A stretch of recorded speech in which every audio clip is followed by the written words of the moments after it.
Live from New York, New York, this is All-Star Saturday Night on TNT. For the first time since 1968, the NBA calls the Big Apple its home for All-Star Weekend. Tonight, we illuminate the bright lights of Broadway and the brightest stars in the NBA.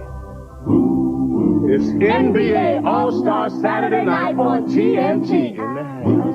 Hey, make the move.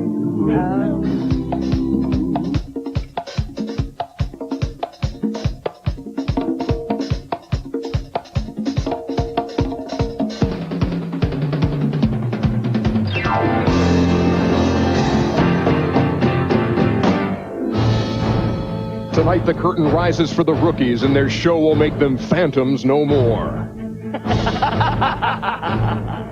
They have distinct personalities, but the WNBA and NBA become one in two-ball. And for the 13th straight year, the three-point shootout makes an encore presentation of titanic proportions.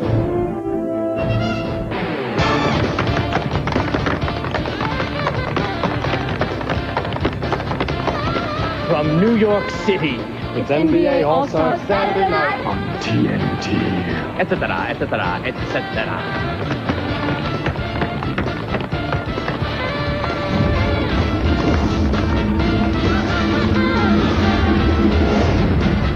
As bright as the neon lights on Broadway, a galaxy of NBA luminaries will be showcased this All-Star weekend here in New York City. And at Madison Square Garden, a veritable parade of big-name entertainment types will surely be making their way to the Garden, the only place to be tonight. We bid you a good evening and welcome to the world's most famous arena, Madison Square Garden, for All-Star Saturday Night on TNT. I'm Ernie Johnson. This is Reggie Theus. In other words, bring on the noise, bring on the funk. Oh, great to have you with us tonight here, big fella. All right. And we have a whole night of all-star hoopla, beginning with a new event. It's two-ball, and it's the WNBA and the NBA becoming one for this night, shooting from 7 spots on the floor. Fundamentals very key in this event. I tell you what, I had a chance to do it, Ernie, and it's a lot of fun. You're going to see a lot of different strategies out there, and the goal of the NBA is to show a variety of different types of skills, but soft touch, good passing, and health skills are tremendous. Look where they're passing from, look at the spots, and you got to hit them all or you get deducted 10 points. And you've been working with the Mitch Richmond Sacramento team, which could be good or bad.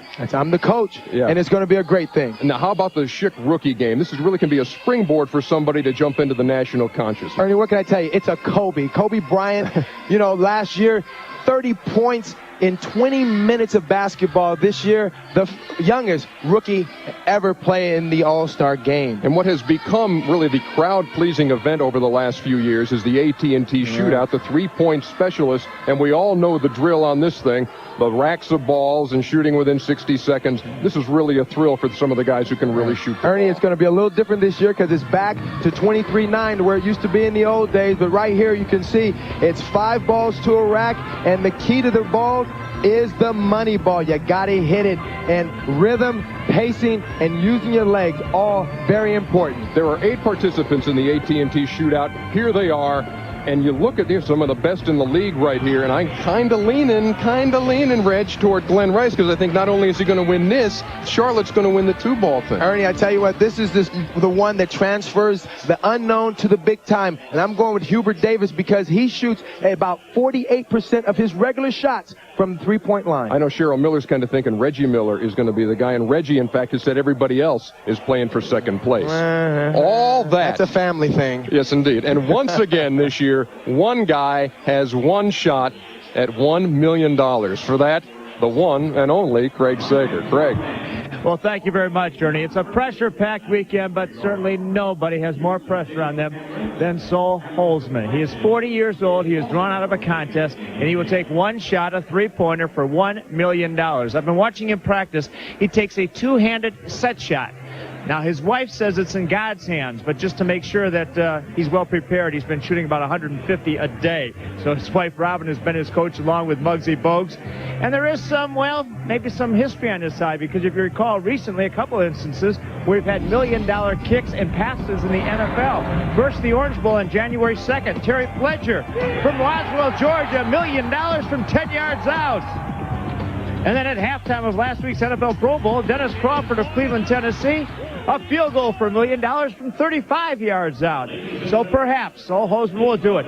He seems very calm. He seems very confident, but man, he's only making about 30 of those 150 shots a day, Ernie. All right, thank you very much, Seggs. And Muggsy Bogues looked at his shot as kind of unorthodox and said, too late in his career to change that thing. So good luck to you, Saul, tonight as you shoot for $1 million.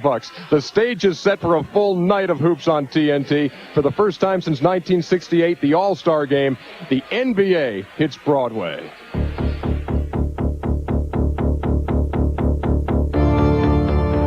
From the bright lights of Broadway to the brightest stars of the NBA.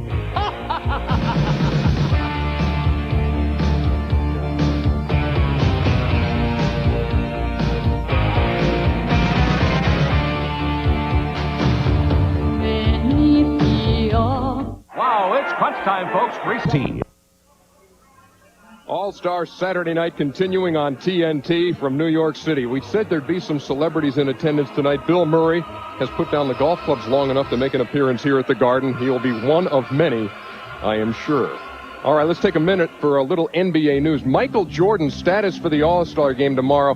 He's questionable. He's got the flu. He's running a fever of 101. Missed the practice today. It is uncertain as to whether or not he's going to play in the game. Craig Sager just told me that there was a phone call between Jordan and David Stern. Said that he's getting treatment for that 101-degree fever right now, and that Commissioner certainly hopes that Michael will be able to play, but certainly not the full 48 on Sunday at the All-Star game. Now, also joining us tonight, Brian Burwell, who is standing by with a Western Conference starter and a two-baller of some renown from L.A. It's Kobe Bryant. Thank you, E.J. Kobe Bryant, youngest All-Star ever. What are you expecting out of this weekend? A lot of excitement.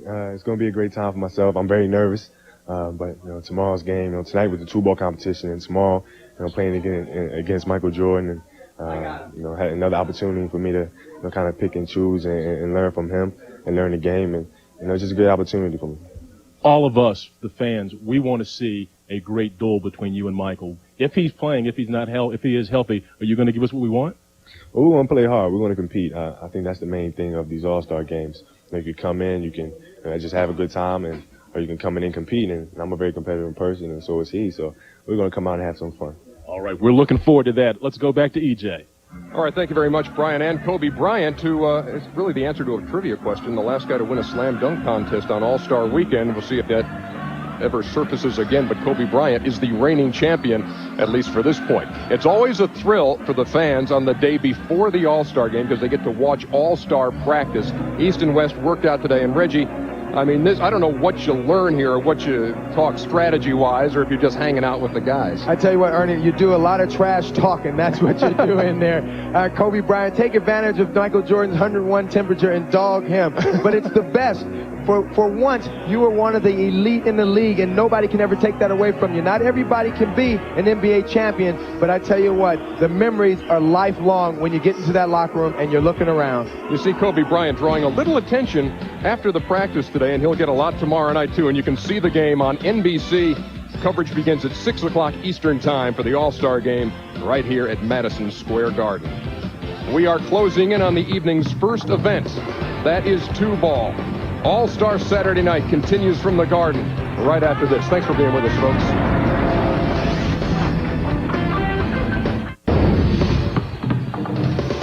You're watching All-Star Saturday night on TNT, coming to you from the city so nice they named it twice. New York, New York. Hope you watched the first hour of coverage today from Nagano. Much more to come tomorrow beginning at 7 o'clock Eastern Time. The 18th Olympic Winter Games join Jim Lampley and company from Nagano for the Winter Games of 1998. Let us check in now with Craig Sager, who is courtside with Bill Murray. Segs? Well, Ernie, I know you mentioned Bill Murray when he walked in, and I know for a fact this guy's got some game, don't you? That's right, Greg. I'm all about the game. I got it. It's just a matter of me doing my stretching. I know you're in the movie with Michael Jordan. There's reports that he has the flu. He said he's going to try to play. Have you talked to him or anything about whether he's going to play tomorrow? No, I haven't talked to him about, I don't like people that call me when they're sick. I think Mike knows that. He should. I think if he's sick, that's probably a bad sign. Last time he got sick, I think they won Game 5. Usually, he's sort of like Belushi. Whenever we have a great challenge, like a difficult host, somebody really famous to work with, Belushi would always get sick the week of the show, and he'd come off of his deathbed and blow the guy off the stage. So that's what Mike likes to do, and if I were on the West team, I'd probably get sick too. Yeah, but you try to be in the NBA. If he can't play, why don't you suit up, take his uniform? Well, Craig, you started that move. I guess you're right. Somebody's got to do something. Excuse me. I got to go stretch. Okay, back to Ernie. All right, thank you, Craig. Time for the national anthems of Canada and the U.S.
And now to honor America with the singing of our national anthem from the cast of the hit Broadway musical Bring in the Noise, Bring in the Fun, and Duke-a-Day.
Who's ready for some two-ball?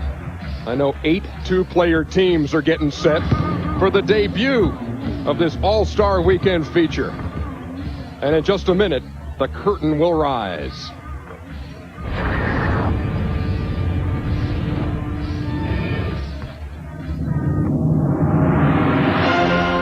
NBA All-Star Saturday Night continues on TNT.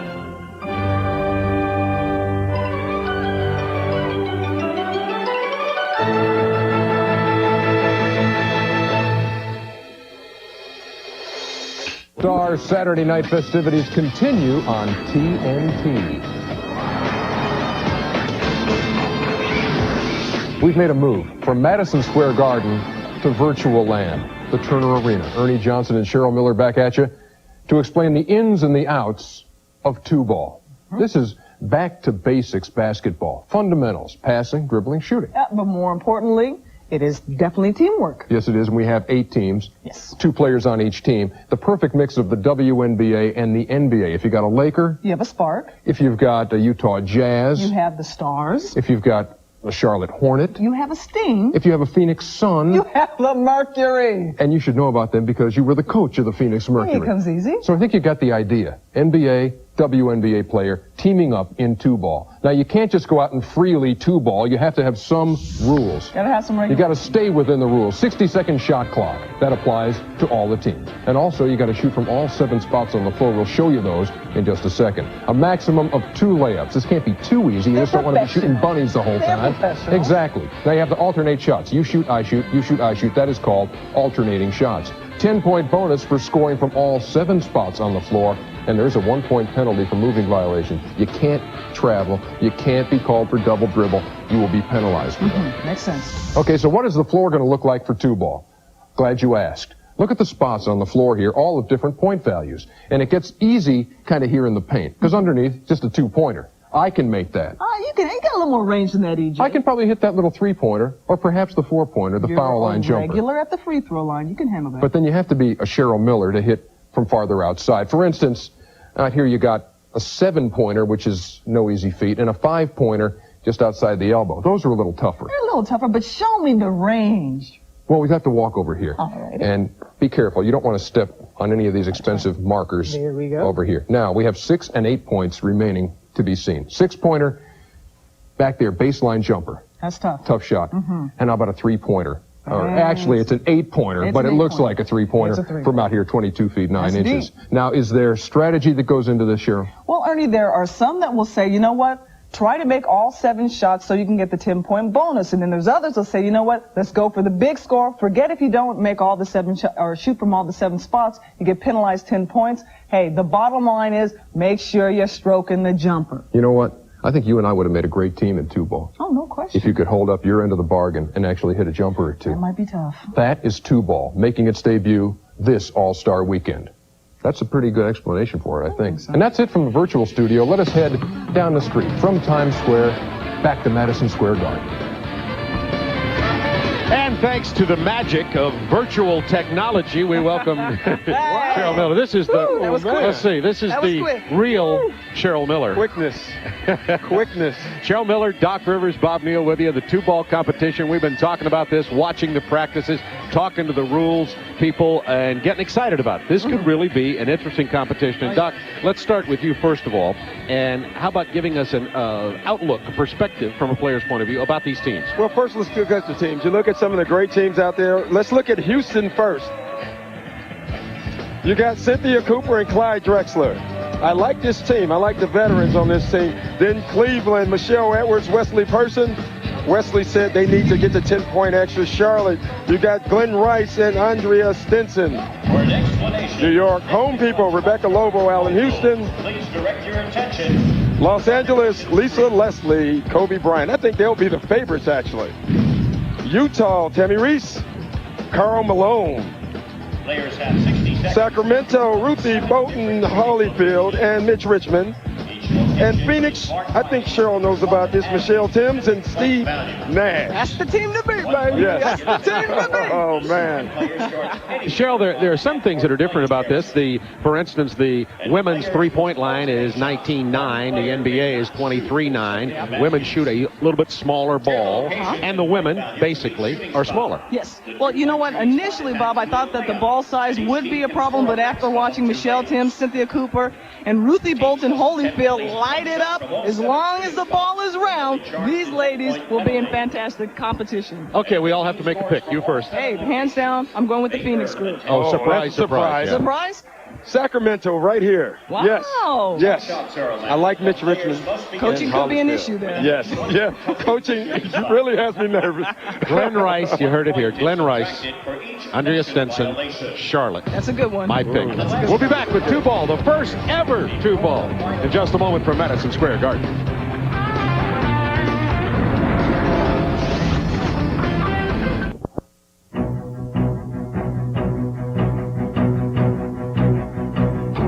It's time for the debut of All-Star 2-Ball. It's showtime.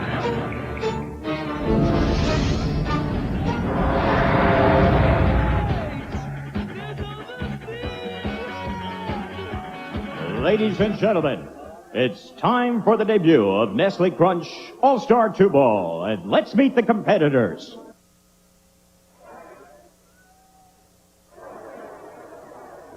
From Phoenix, the Mercury's Michelle Timms and the Sun's Steve Nash. The Phoenix coach from Boys High School in Brooklyn, Connie Hawkins. From Utah, Tammy Reese of the Stars and Carl Malone of the Jazz.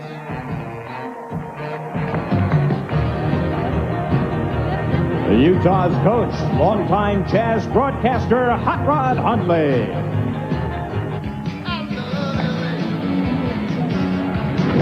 From Los Angeles, the Sparks, Lisa Leslie, and the Lakers, Kobe Bryant. And the coach for Los Angeles, three-time NBA MVP, Irvin Magic Johnson.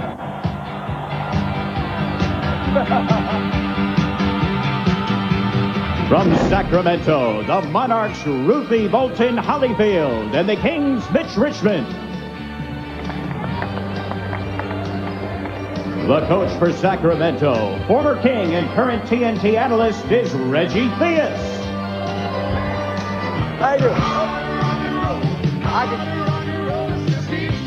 From Cleveland, the Rockers, Michelle Edwards, and the Cavaliers, Wesley Person. The coach for Cleveland, she's the head coach of the Cleveland Rockers, Linda Hill McDonald. Watch your paper, Jeff. From Houston, it's Cynthia Cooper of the Comets and Clyde Drexler of the Rockets. Coaching Houston, the head coach of the WNBA champion Comets, Van Chancellor. From Charlotte, Andrea Stinson from the Sting and Glenn Rice from the Hornets. And the coach for Charlotte, a member of 3 NBA championship teams, and current Hornets assistant, Paul Silas.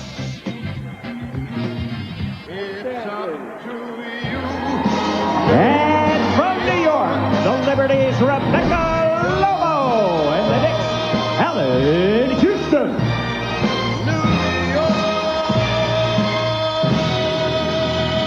And the New York coach, Knicks Hall of Famer, Walt Clyde Frazier.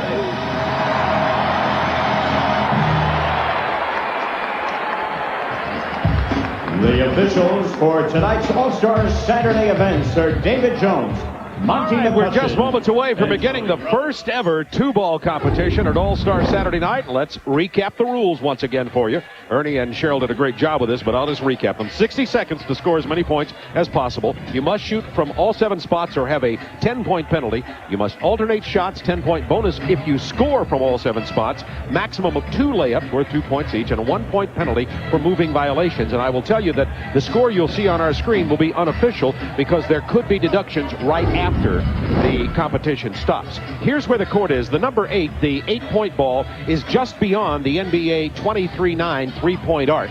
The 7s are about 18-foot shots. The free throw line, out in the wing there, the number 5's about a 17, 18-footer. Then the layup, of course, and the one just between the free throw line and the dotted circle, about a 10-footer. And those are the point values for taking those shots. Now the money. The winner team will get $25,000 to be split 2 ways between the players. Second place is $10,000. Third, $5,000, and everybody competing gets at least $2,000. So it's that simple. It is an NBA skills competition. And one of the reasons that the slam dunk was replaced by this competition is for, like a lot of regular people around America and a lot of young women playing basketball and most young men, dunking is out of their realm. Yeah. But this involves basketball skills, rebounding, passing, handling the ball properly. Shooting, dribbling, hustling, everything. That's why I like this game. It gives you all the fundamentals. All right, Michelle Thames comes out as the first shooters will be Phoenix. Michelle Thames, Cheryl, you're ready to tell us about Let's bring it on. There's Steve Nash from the Phoenix Suns. International. Michelle Thames from Australia. Steve Nash, born in South Africa, raised in Vancouver, British Columbia. And Cheryl loves this team. One thing I'd say about this team, Cheryl, we know that they have been practicing. They certainly have been practicing, and you got to notice the quickness. Now, their strategy coming into this competition is very simple. They want the money baskets. They want to concentrate on 7, 8, and 6. They're not going to worry about trying to hit all the spots. They're not even worried about the 10-point deduction. As long as they're hitting it at the 8, they can make that difference up. I like that. It's a gamble, because if you're not hitting it and you get to minus 10, it's bye-bye. But if you're not hitting it, period, you shouldn't be in the competition. Bye-bye. All right, we're underway. 60 seconds. And Steve Nash hits his first one. The score running on your screen. They have 60 seconds. Alternating shots are required. This is for 8. Yeah, you can see they're just going to go 8. Michelle Thames misses the 8, and you see the long rebound from the time. Yeah, that's the one area that could hurt you. If you're going for the long-distance shot, a long miss is a long rebound. I like that better. That's a 7. Going 7 and 8 is not a bad idea. And by the way, the 7 is the women's three-point line at 19-9. Michelle Thames, but beyond 24 feet, really missed both of them. That's 21 seconds. Shot. Yeah. You know, they were really doing actually better in their warm-up with the crowd around them. I was wondering how they were going to react to it. A little nervous so far. Only 12 seconds. A big score, a good score in this competition is up around 70 or so. So they're struggling. This will be 8 more. Well, they may not be struggling with 1.2 seconds. That would have counted, but it's waved off, and a score of 59 for the first competitors in the first ever two-ball competition. Pretty exciting. Pretty exciting. It is exciting. Now, is that 59 and then minus 10? Is that 49? Well, we shall see. We shall find out. Going to Marquette, 59 minus 10 is 49. Where Doc was all conference in math. Yes.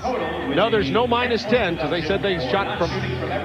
Oh, there you go. There's the deduction. Well, there we go. The minus. I tell you what, the shooting towards the end, they really caught fire. I think Cheryl's right. I think they're a little nervous. Well, there's the official score, 59, but they did not shoot. You have to attempt one shot from every spot.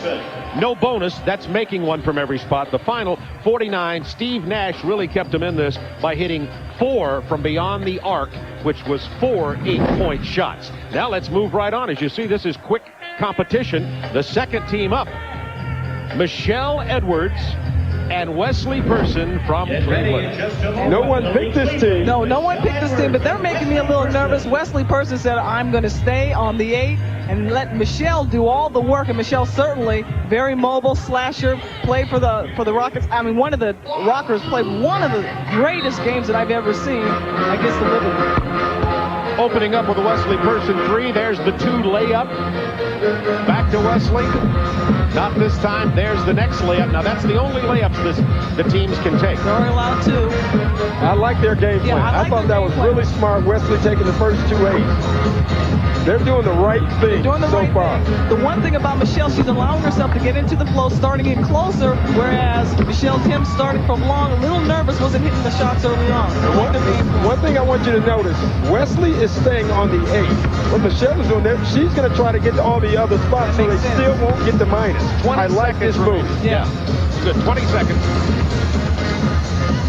It's interesting. As I said, they're scoring 70 and 80 in practice, but once the lights turn on and the game begins, that's a lot different. And when you smell the popcorn, that's the problem. That's the problem. There's no popcorn cooking early. They're really just struggling right now. Yeah, they are. And that's deep. That is a deep 8. And that 8 did count. The 8 did count. Let's hear it for Cleveland. For Cleveland, the Rockers and the Cavaliers, represented by Michelle Edwards and Wesley Person. I like their strategy early. The problem, like Cheryl said, they just didn't make the shots. They didn't make the shots. They got to, I believe they got to all 7 spots, so they will get 10 points.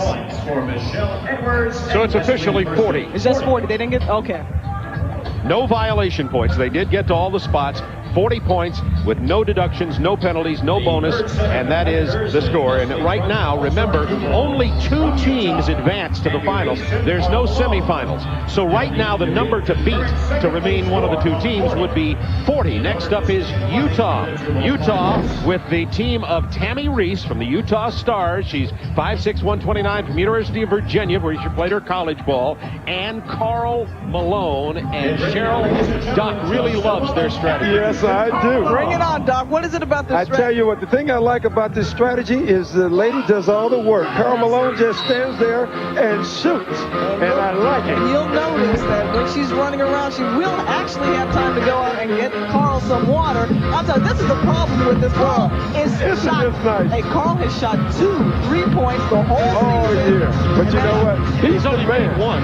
He's the man, and he has dictated the rules of the house. And he certainly has. And the house is crumbling. It is. The house is on fire. Yeah, this house is going to come down on us. See, Carl needs to move in a little bit. Carl needs to move in. But just like the man, the woman is carrying the team. Carl is 1 for 5 from the 8-point mark. But I like the strategy. Hurry, Tammy. Hurry, Tammy. All right, now he's heating up. 11 seconds. Is Tammy going to get to all 7 spots? The problem is retrieving Carl's bricks. And she's expending a lot of energy. Yes, she is. I bet Carl's that tired. That shot did count. That was for 5. Let's hear it for Utah. Well, I think the men's rights movement took a heavy blow. Carl, first of all, should be carrying Tammy Reese off the floor. Yes, he should. I agree. And he has no reason to sweat. None. However, 43 points.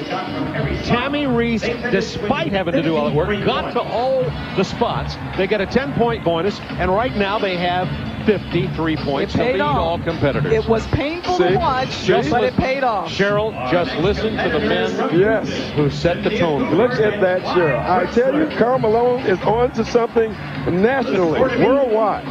What do you think? What are you talking about? I can't believe you're sitting up here saying that. I hope my wife's not watching. All right, exactly. Reese was 6 out of 8. And now our next team up from the Comets, Cynthia Cooper, who is the elder lady in this. Elder lady, but the MVP.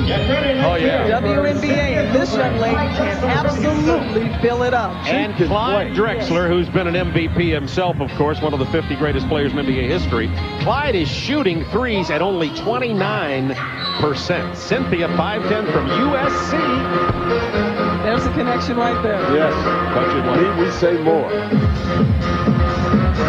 Cynthia, by the way, in the spirit of gender cooperation, is engaged to an Italian men's team player. All right. She played the Italian League. I'll tell you what, they're shooting the ball. Clyde Drexler has stepped in and is more comfortable in his range. I like this. They're shooting the ball well. They really are. The thing I like about this team, they're both scoring. Yes, they are. And they like lights. Hey, they said exactly. Lights, camera, and action. The Cooper said coming to this competition, all we have to do is score. We're shooters, we're scorers. Once we get this game going, we're going to take it over. Cynthia Cooper has not missed a shot. I think she was the most serious in practice. That doesn't surprise me. She really was. For 8, no. 9 seconds to go. For 4 points, Clyde, no. You can see them pushing now. Well, they're rushing shots. They're older players, remember. This will count. A great start. Yes. Did they get to every spot? Did they get to every spot? They got to every spot, I'm pretty sure. So they're going to have 54 points. 54 points. All right, this is the Houston team, the Rockets and the Comets. Cynthia Cooper and Clyde Drexler, no violations. They did get the 10 bonus points, and they are now leading this. Remember, only 2 teams advanced to the final round. So far, what I've learned from this competition, get to every spot. You have to get because to every that spot. 10 extra points is huge. It pads it, especially if you're not shooting the ball well. All right, that's what stands now. The green lights on the left show you the 2 that are right now in the lead for advancing, 54 and 53. And we'll be back with the second half. The first up to shoot will be Lisa Leslie and Kobe Bryant.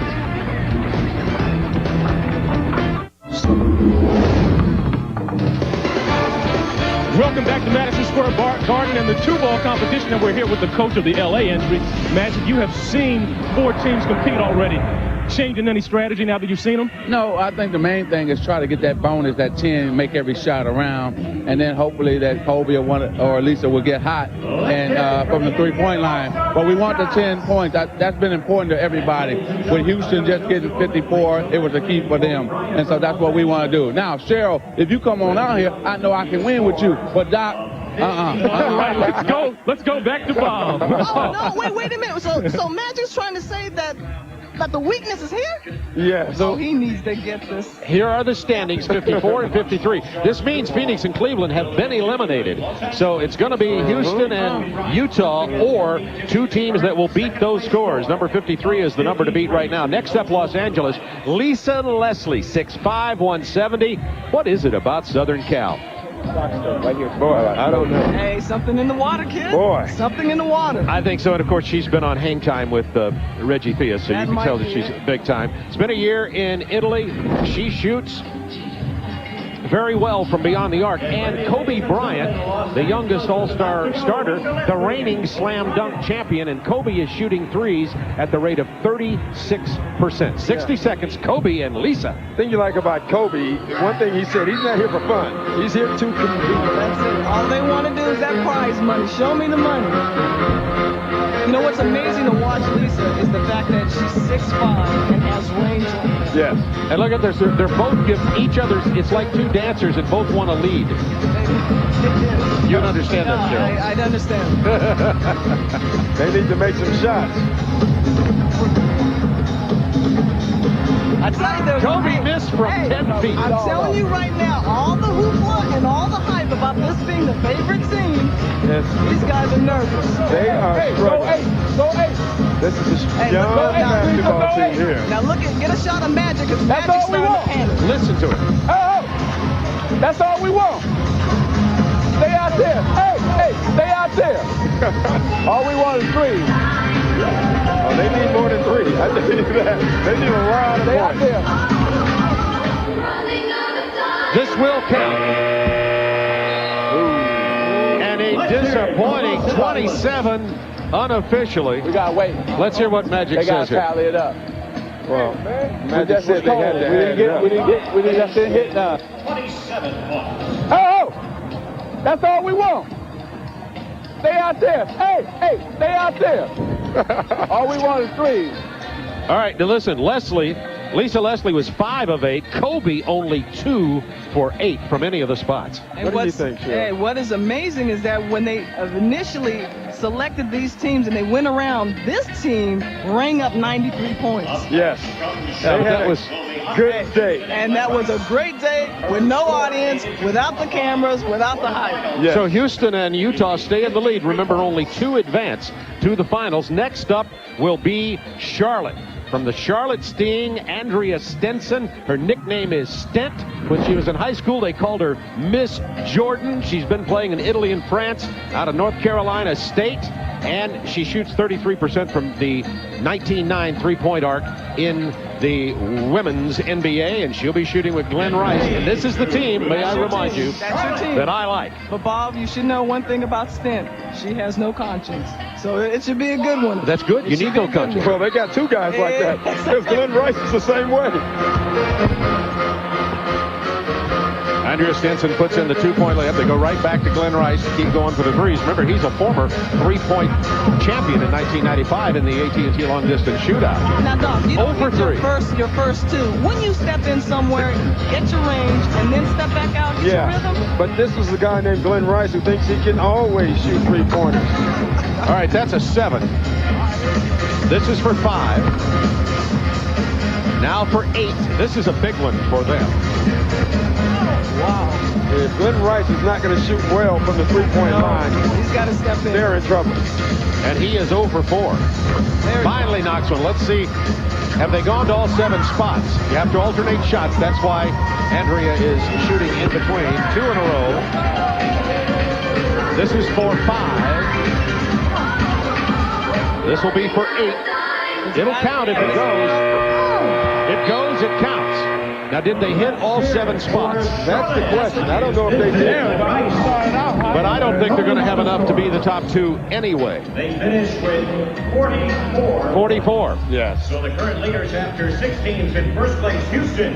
And in second place, Utah. And Glenn Rice inside the arc was much better. And I think you're right, Cheryl. I think he should have started out that way, got the feel, and then stepped behind the line. Okay. Something. Did you notice the warm-ups? The guys didn't come out on the floor until late. Yes. Thinking they were going to turn it on. Hasn't happened. There's the official score. No penalties, no bonus, 44. So the team that Cheryl picked, Phoenix, they're out of there. The team I picked, Charlotte, they're out of there. Yes. Doc? Does that surprise you two? Now, who did you pick? Right here. Okay. Sacramento. Okay. Let's see what happens. You know, Cheryl just made a great point, Bob. She said the guys didn't come out here till late. That's right. They didn't. All the ladies were out here shooting, working. They were here at least an hour ahead of time. And I would say, so far, the ladies have absolutely outshot the guys in this thing so far. I was hoping you would say that. I was hoping you would say that. It's after tough. that. It's tough. Whole Karl Malone. But Karl Malone's alive. It'll forever be known as the Malone. The Malone, All right, here we go. This is Ruthie Bolton Holyfield and Mitch Richmond. Now, that's what I like to see. Is a guy taking the lead. What is going on? He just barely rattled that one home. He scared me. Of course, he doesn't know he may be traded over to the Sacramento WNBA. He could be on a different team before this tournament's over. Easy. Like right now, right before this 60 seconds is over. Mitch Richmond missing from long distance.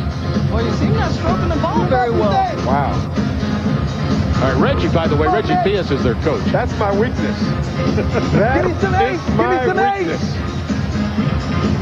Give me some ace. Shoot him, baby! See, he's just playing his role from hang time. This is... I see you, Ruthie. Come on, baby. Got plenty of time. Got plenty of time, Mitch. That's an 8. Ruthie, give me some ace over there. Give me some ace. That was a 7 here. Big shot. Did they get to all 7? I think they did. If they did, You got him in. It's all right. you need 53 to tie for second. 47 In there. 47. Let's see if they shot from all... If they hit from all 7 for the 10. I don't think so. Boy, that was a huge mistake. Yeah. All they had to do was around. shoot from each spot, and they were moving around. If they shoot from each spot, They are in the finals. I'm never one. Oh, wow. I'm never one, Doc and Bobby, to be critical of the coach. That's the coach's responsibility. I think this coaching mistake. I think we need to make a change in the coach instead of this team. Reggie is out of there. Critical.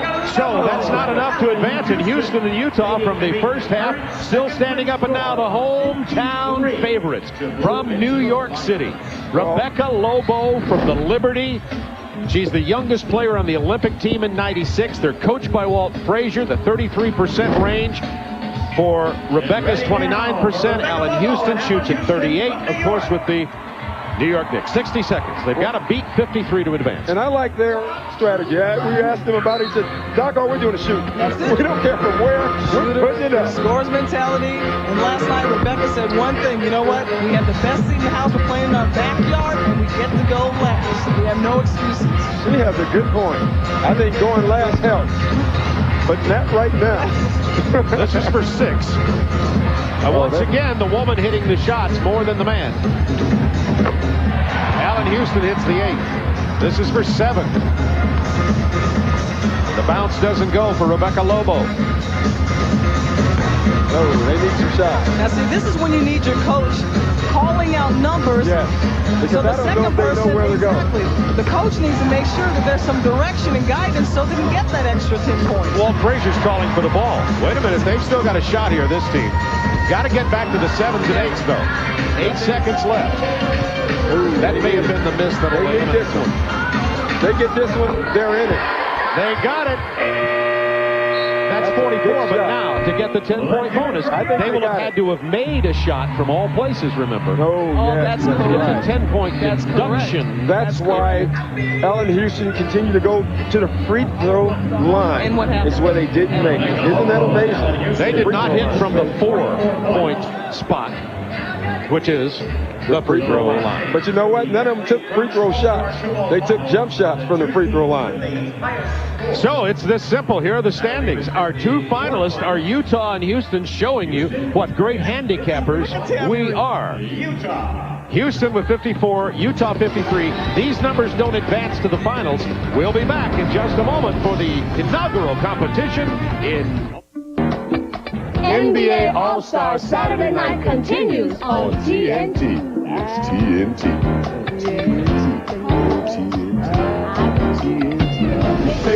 Welcome back to All-Star 2-Ball. It's time for the finals. Houston and Utah. Greg Sager.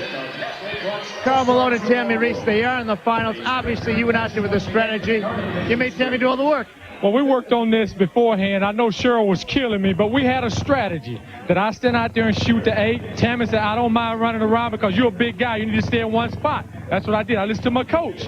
We always know he's one of the quickest players on the court. Same strategy for the finals? Same strategy for the finals. We're going to go with what got us here. And when the big guy tells me to run around, I listen to the big guy. All right, good luck in the finals. Let's go back to Bob. Cheryl, I feel obligated to we give should you send amen right now. Let's give Cheryl a quick moment for comment. Yes. First of all, Karl, looking at the stat sheet this season, is shooting 500 behind the 3-point arc, but has only taken 2 shots. I've got to kill that strategy. Well, you know, he is the best 3-point shooter percentage-wise in this tournament, though it's only 2 shots. That's true. And here are our finalists, Malone and Reese. And I really like Tammy's attitude about being willing to hustle for the big guy because it's harder for him to move around. I like that attitude. Houston with 54. Drexler and Cooper, the 2 oldest competitors in the tournament. And then Karl Malone is no youngin'. So they got some veterans in here. That might be why they're in it, because of composure. Composure, but you know what? I like the young legs of Tammy Reese. Yes. She's willing to do that leg work. I like their chances. That's true. In the second round, age might hurt you. Be a huge factor. Not for Karl Malone, since he's not moving at all. Remember, the scores do not fine. transfer. So we don't add into the scores from the first round. This is all fresh, brand new. 60 seconds, highest score wins. The whole key to this strategy is Karl Malone making shots. No question. He makes that, and Tammy Reese, if they can get that bonus, great shape. Karl is 0 for 2. One thing I'll say about Tammy Reese, I want you to look how hard she passes the ball to Carl Malone. There is no time. That's good, too. Good teamwork, good fundamentals. That was for 8. Carl's 1 for 3. Carl almost moved just then. Wow. They're looking at that 10-point bonus. Somebody bring him some Gatorade. All right, he hit 2 8s in a row. They're in good shape. Yes, they are. This is the 4. Oh, wow. See, she's making them because she has not missed a shot yet. And Carl Malone is on fire. Yes, he is. This is a big one. It goes down. Tammy Reese. That's it. Tammy Reese. Malone. The WNBA in the house. For 7, Tammy at the buzzer. No. But 51 points. And unofficially, we believe they made one from every spot. But we'll wait for a moment. Yes, they did. Yes. Unofficially still, but we believe they made one from every spot. That'll be a 10-point bonus. You know, Tammy Reese is the key to this because she has to go, not only go to every spot, she has to make it. And look at that pass. I mean, she is rifling And the setting basketball. up Carl Malone. Sure. Fundamentals in this game. Hey, all I have to say, WNBA is carrying the NBA. I'm with you. I'm telling you. I'm feeling you on that one. That's tough for me to say. I know it is. I know it is. Let's hear it again. Try it again, Doc. They're carrying the NBA. There you go. Yeah. All right, there's the 10 bonus. 61. Wow. Reese and Malone. And now, 61. from Houston, Cynthia Cooper. She's 35 years old. But in shape. 22.2 points a game. 47% she averaged from the field. Get ready, Houston. Unanimously voted the MVP of the WNBA. Houston, of course, the champions. Yes. See, I think there's huge pressure, not only for them to make shots, they know now they have to make a shot from every spot. Yes, they do.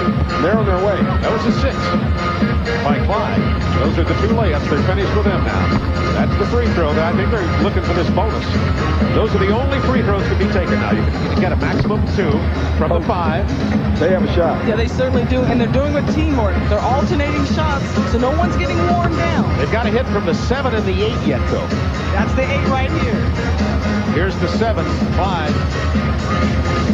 All right, only one more spot where they have to make a bucket, and that'll come from the 8-point shot. This is about 24 feet away. Bingo. This is going to be close. Now They need a couple one. They need 1-8. Very big shot. This is a big shot right here. Drexler. Oh!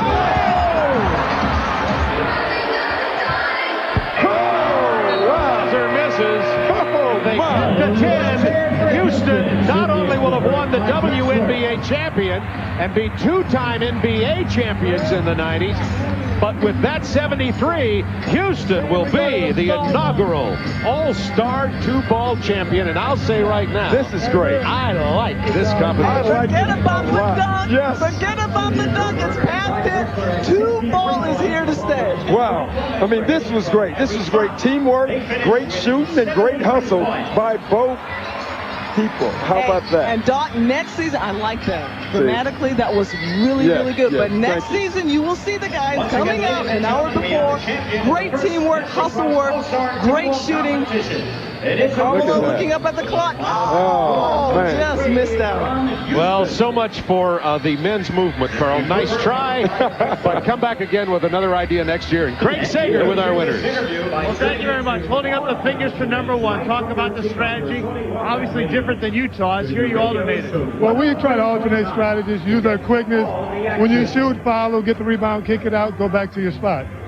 Yes, and Clyde was excellent. He's an excellent mover. He shoots from all the positions, so we wanted to take advantage of our quickness and the fact that we can shoot from all different positions. We wanted to make sure we did that. Teamwork obviously a key. How often do you guys practice? When do you get to see each other being in Houston? Well, being in Houston together, we practiced a couple of times. But Cynthia is just a natural shooter. She's a great shooter. She's a great competitor. I knew the minute they put people in the stands, it was all over. And Clyde is the same way. He is a clutch performer. I knew just as soon as they blew that whistle, they said go, he was going to light up the nets, and that's what happened. I mean, he is a great, I am so fortunate to have Clyde as a partner. Yes, Bring on the competition. We're ready. It's the NBA All-Star Weekend, but Cheryl says the WNBA stole this competition. WNBA is supposed to steal this competition. This is the first year of an integrated event, and we're happy to be pioneers of this great sport. And the champions. Thanks a lot. Let's go back to Bob. What tremendous spokesman. Cynthia Cooper and Clyde Drexler. I don't want to quit. I'd like to see that again. But that's all we've got until next year. 73-61 in the final round. Cooper and Drexler the winners. They won both the first round and the championship. And the 1998 Schick All-Star Rookie Game is next. The Bronx is up, but the battery's down. The people ride in a hole in the ground. New York, New York, it's a hell of a town. It is a whale of a town. It is a gas of a town. It is a wonderful town. And it is the town that's thrown open its doors to the NBA for All-Star Weekend. Next up on All-Star Saturday night, the Schick Rookie Game, be coming your way in just a moment. Well, if you're just tuning in, we have had our first champions crowned in All-Star 2-ball. A thrilling final, as it turned out, between Utah and Houston, a couple of Midwest Division rivals in the NBA. But it's the WNBA-NBA duo that wins it from Houston. Cynthia Cooper and Clyde Drexler receiving their hardware as the first ever champions of All-Star 2-ball as they win over Tammy Reese and Karl Malone of Utah in the finals. Now, I hope earlier today you caught our first hour of coverage from Nagano, Japan, the 18th Olympic Winter Games, and the coverage continues tomorrow at 7 o'clock Eastern Time. Join Jim Lampley and our entire crew over there in Nagano for their coverage at 7 o'clock Eastern Time. How about the NBA schedule on Turner? Tuesday night, Sonics and Rockets on TNT. The following night, got the Sonics again on TBS as they take on the San Antonio Spurs at the Alamo Dome. And next Friday, the Pistons and the Heat on TNT from the Miami Arena. Time now for the Schick Rookie Game. And to call the action from the Brooks, a couple of grizzled veterans. Dick Stockton and Hubie Brown, guys. I think you introduced us the same way last year. It always fits. And I think we said, why do you say grizzled? Even more grizzled is right. We're glad to be here. And, of course, this is the 5th annual game, as you said. And, Hubie, people are under the impression that you're either a lottery pick or a number 1 pick to play in this game, and it just ain't necessarily so. Right, Dick. We have 16 players in the game. We have 1 free agent, not drafted, 2 second-round picks, 13 first-round picks. Now, 4 players who were in the lottery between 5 and 12 did not qualify for this game, Dick. All right, now we have a great crop of rookies. Now, Tim Duncan is a rookie, but he is not playing tonight because he will be a reserve in the All-Star game for the West squad tomorrow from the San Antonio Spurs. Interesting, unprecedented. The Cleveland Cavaliers had 4 players selected to the all-rookie team. Derek Anderson not playing, but there are 3 others. Well, you can see Klaus's 7'3", great hands, rebound and shot blocker. And then the man who leads the NBA in steals, Brevin Knight, point guard, and then a second-round draft pick, Henderson out of Memphis, averaging 10 points a game at the small forward position. Now, Tracy McGrady from the Toronto Raptors replacing Derek Anderson, the youngest player in the NBA. Now we have Chauncey Billups, the 3rd pick in the draft, the point guard for the Boston Celtics, averaging 11 points, having a banner year. Then we have Mercer, the 2 guard, 2nd leading scorer from the East, averaging 14 points a game. How about Tim Thomas from Villanova playing with the Sixers at 6'10", a 3-point bullseye. And then the man who's having a fantastic year, Van Horn from New Jersey, 20 points, 6 rebounds a game. Now in the West, Bobby Jackson, he is an all-purpose player at 6'1" for the Denver Nuggets. Now Alden Williams, a 2nd-round draft pick for Portland out of Villanova, an excellent backup to Kenny Anderson. And then we have Antonio Daniels, the 4th pick in the draft, and having a nice year, averaging 9 a game. Roderick Rose, the surprise first-rounder for Houston. Another Nugget is Danny Fortson. He's a pretty strong player inside, Hubie. Now, at 6'9", 260, we have Mo Taylor from Michigan doing it for the Clippers, 11 a game. Then we have Michael Stewart, the shot blocker, 7th in the league in shot blocking, not drafted. And then Kelvin Cato out of Iowa State and doing a nice job in shot blocking, for the Portland Trailblazers. And Cato is replacing Tim Duncan on the West squad. And as you look at both of these squads, is there a characteristic or a contrast between the East and the West in this game? Well, Dick, you look at the East, you have 6 guys who've averaged double figures. Now, in order to average double figures in the NBA, you have to get minutes and shot attempts. And the Western squad, you only have 2 guys averaging double figures, but we have 2 of the better shot blockers in Stewart, ranked in the top 7 in the NBA, and then Kelvin Cato, who had 9 one night against Utah. Maybe a little defense, better rebounding and shot blocking at the West. All right, and we have 2 members of the New York Knicks championship team who are the coaches for this game. There is Willis Reed, who is the captain of the 2 Knicks championship teams. He got a pass there from Dave DeBusschere. There is Reed with Dave DeBusschere. DeBusschere, the last piece in the puzzle in 1970 when the Knicks won their first title. Well, when you think of Willis Reed, and Dave, you think of 2 guys in the top 50 who have ever played the game. Willis Reed, the MVP of the league in the 2 championship years for the Knicks. Dave DeBusschere, 6-time all-defensive first-team performer. So we know there's some talent on both benches here tonight. And you can ask for 2 more popular guys coaching these teams. Right now, let's go over to Brian Burwell. Thanks a lot, Dick. Now, we're here with the woman and the men in black, the celebrity coaches of the rookie game. For the West, we have actress Linda Fiorentino, and for the East, filmmaker Spike Lee. We're going to go with women first. Now, Linda, you have some concern about being mic'd for this game. Now, why in the world is that? Well, indeed, I heard the censor was out last night till about 4 o'clock in the morning, and I don't think he's quick enough to react to some of the things I might say in the passion of the game. The woman does have games. She plays ball all the time with Reggie.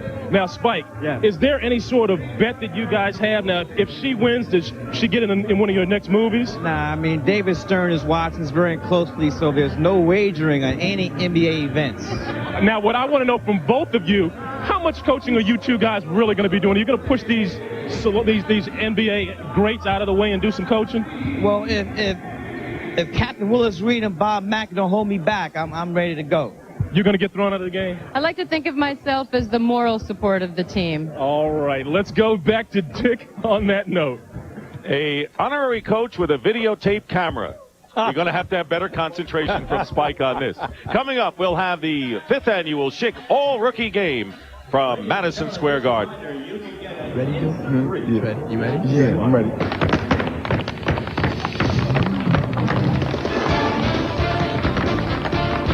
TNT is brought to you by Hyundai, where driving is believing. Test drive one at your local Hyundai dealer today. Getting to know the NBA stars of the future. The rookies take center stage. Getting to know you. Getting to know all about you. Getting to like you. Getting to help you like me. Getting to know you. Putting it my way, but nicely. You are precisely my cup of. Ladies and gentlemen, it's the 5th annual Schick Rookie Game, presented jointly by the NBA and the National Basketball Players Association. Let's meet the competitors. First, the West team. The head coach of the Western Conference rookie team was named one of the NBA's 50 greatest players and helped your own New York Knicks capture championships in 1970 and 1973. Please welcome Hall of Famer Dave DeBusschere.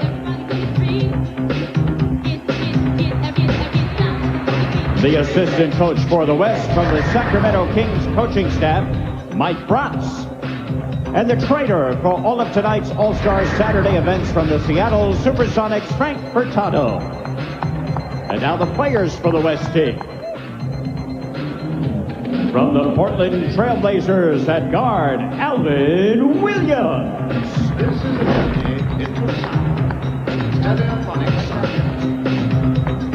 From the Portland Trailblazers at center, Kelvin Cato. From the Los Angeles Clippers at forward, Maurice Taylor.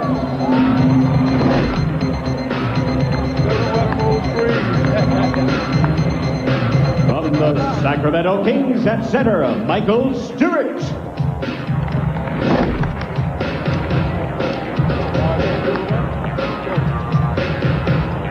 From the Houston Rockets at guard, Roderick Rose.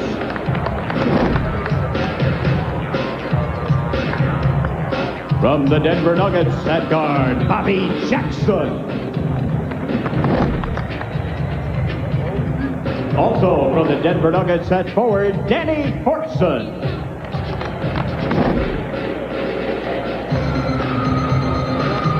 From the Vancouver Grizzlies at guard, Antonio Daniels.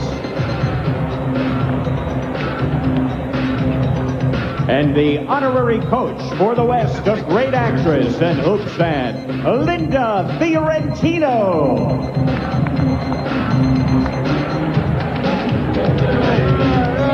And now, the Eastern Conference rookie team. The head coach for the East rocked this building with his Game 7 heroics in the 1970 NBA Finals. His number 19 was the first Knick number to be retired. Please welcome seven-time All-Star, Willis Reed.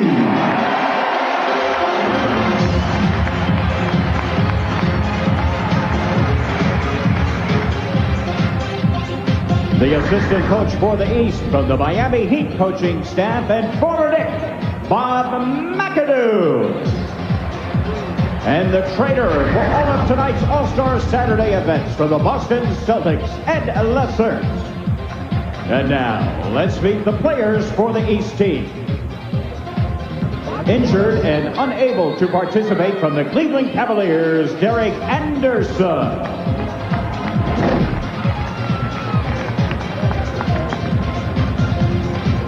From the Cleveland Cavaliers at forward, Cedric Henderson.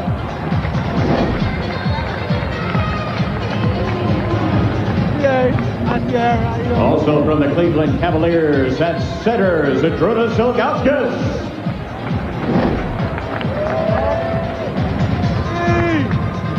Another rookie from the Cleveland Cavaliers at guard, Brevin Knight.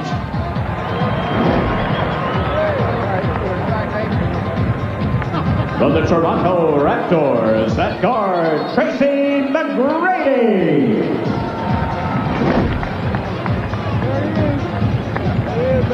From the Boston Celtics at guard, Chauncey Billups.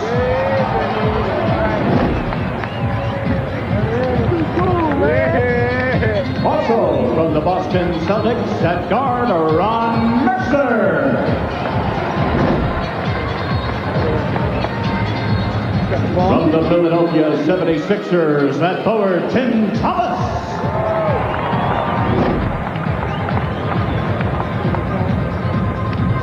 From the New Jersey Nets at forward, Keith Van Horn.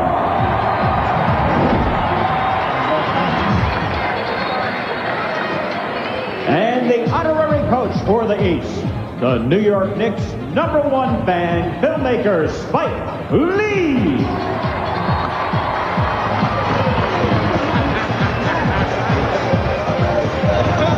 Ladies and gentlemen, the Schick Rookie Game competitors. And here are the rules for the Schick Rookie Game. And we'll take a look at them. There will be 2 15-minute halves. The clock will run until the last minute of each half. Each team will get 1 timeout in the first half, 2 in the second. And if tied at the end of regulation, the first team to score 3 points will be the victor. And here are the starting lineups. 8 players on each roster. And for the Western Conference starters, Bobby Jackson is starting in the backcourt along with Antonio Daniels. Roderick Rose is up front. Michael Stewart is the center. And Maurice Taylor, the other forward for the West. For the East Stars, it'll be Brevin Knight and Ron Mercer in the backcourt. Tim Thomas and Keith Van Horn flank Zydrunas Ilgauskas up front for the Eastern Conference Stars. The officials, David Jones, Monty McCutcheon, and Tony Brothers. And we're set to go in this game, and it's last couple of years they've been in the 90s and they've been close games. And also remember that in the 4 previous games, the MVP was a point guard. and Hardaway, Iverson, Stoudemire, and then Eddie Jones from the Lakers won at the other time. Now, what does that mean? The perimeter players control the basketball. The inside post-up people are at the mercy of the perimeter players to get a shot. Also, he'll be the last two you mentioned, Stoudemire and Iverson. They not only were the MVP in this game, went on to be named the Rookie of the Year in the NBA. So we're set to go, and a rookie game and a chance to impress, as Kobe Bryant did last year with 30 points, although Allen Iverson was spectacular. Underway, and the tip controlled by the West. Antonio Daniels in the backcourt. Daniels from Vancouver misses the shot, and Keith Van Horn gets the rebound. Brevin Knight to Ron Mercer, and over the top it'll be West ball. Now, when in these games, you have to remember the players only got together for 1 hour yesterday to work out. Naturally, the coaches aren't putting anything of any consequence in. Basically, the defenses are somewhat matador, okay, a little bit like summer basketball. And one of these days, we're going to get someone who's going to be an outstanding defensive player, and he'll put that aspect of the game on the map in the rookie game. Brevin Knight, one of 3 Cavaliers playing in the game, throws it away. Roderick Rose with a fancy pass to Jackson, behind to Maurice Taylor, formerly from Michigan, who coming off the bench has averaged nearly 11 a game. Yeah, they really like his talent out in L.A. They like the fact that he can shoot the ball facing and also post up and score and shoot a high percentage. Ilgauskas and Van Horn, pretty big front line for this team. And there is Brevin Knight from Stanford, and he overthrows Van Horn. Last year, if I remember, we also had a flurry of turnovers to start the game. Yeah, well, they really don't know one another, and they're anticipating. And you think of Brevin Knight, the guy's averaging 3 assists for every turnover, which ranks in the top 7 in the NBA. So he has been an impact rookie as the Cleveland Cavaliers change their entire roster. And there is the basket scored by Jackson. And he is an all-round player. Bobby Jackson at 6'1", formerly of Minnesota. And Ron Mercer has the ball knocked away by Antonio Daniels. Good defensive play. Here is Jackson. And he lays it in for the first 2 baskets for the West. Well, you know, at Minnesota, he drove them to the Final Four a year ago. And this season, he's having a difficult time just being a point guard because he scores first. And, you know, the assists and turnovers are at a bad ratio right now. But he has a terrific game, Dick. West has it. They have a 6-0 lead. And they've got the ball again. Jackson, who's been hot so far, misses the 3, and the rebound on the other side by Michael Stewart. And Van Horn gets the rebound. As we said, Tim Duncan would have obviously played in this game, but he has been selected as one of the reserves tomorrow in the All-Star game. Jadrunas Ilgauskas misses. Loose ball underneath, and Roderick Rhodes gets it out to Daniels. Here's Daniels. No one picks him up, and Antonio Daniels, the 4th pick in the draft, who leads Vancouver in assists, makes it 8-0. Now, he's explosive in the open floor. He has a little difficulty when they get in the half-court offense, shooting a high percentage and getting a lot of points. But he distributes the ball well for Vancouver. Here is Ilgauskas, and he draws the foul. How good has Ilgauskas been for this team this year? Dick, think about it. First-round draft pick in '96, never played college basketball in Lithuania, 7'3", comes to with Cleveland, sits out an entire year because of major foot surgery, adds 25 pounds. Now, to me, the surprise of the year has been this young man, in my opinion. We're talking about a guy who plays 25, 26 minutes a game, gives you 13 points, 9 rebounds, 2 shot blocks, and is really a force and has a terrific game with his back to the basket. No question about it. Next to Tim Duncan, who averages over 11 rebounds, he is the top rebounding rookie in the league, and why Cleveland is a big threat in the Eastern Conference. Well, you think of Cleveland, they're 27-20. Out of their first 6 players, everyone's new. 4 rookies with Person and Kemp, and they have 27 wins. These 4 rookies are great. Now, Derek Anderson isn't playing tonight because of knee surgery. Yeah, but your main thing with him is, how about 13 a game? Tim Thomas with a stop. Thomas from Villanova playing in his college hometown of Philadelphia at 6'10", best known for threes, but he stuffed that one through. And Maurice Taylor misses from the corner. And here is Brevin Knight, finds Ron Mercer, Mercer with a fall-away hit. Mercer, one of 2 Celtics on this team, and another former Kentucky Wildcat playing now for Rick Pitino in the NBA. Now, he's averaging 14 a game and shooting a pretty good percentage. The thing that surprises me, Dick, Mercer is 2 for 22 and 3. He's not a three-point shooter. Kind of interesting. Here is Michael Stewart, who they nicknamed Yogi, and he is the 5th best shot blocker in the NBA. He averaged nearly 7 rebounds a game, and you talked about non-number 1 picks. He wasn't even drafted. They brought him in to work out against some players that they were thinking of drafting high, Sacramento. Why? Because he lives in the town. He all of a sudden, he's showing them great defense, shot blocking ability. They bring him back to the regular camp. He makes the team. After a while, they're not happy with Polynice at the center position. Boom, he's in the starting lineup and doing a sensational job. Roderick Rhodes, and he's picked up a lot of loose balls under the basket for the West thus far. And he, too, a former Kentucky Wildcat before he transferred. And Taylor shot off the rim. Taken away by Jackson. Great save. Nice. By Bobby Jackson. And there is Michael Stewart with a high wire act.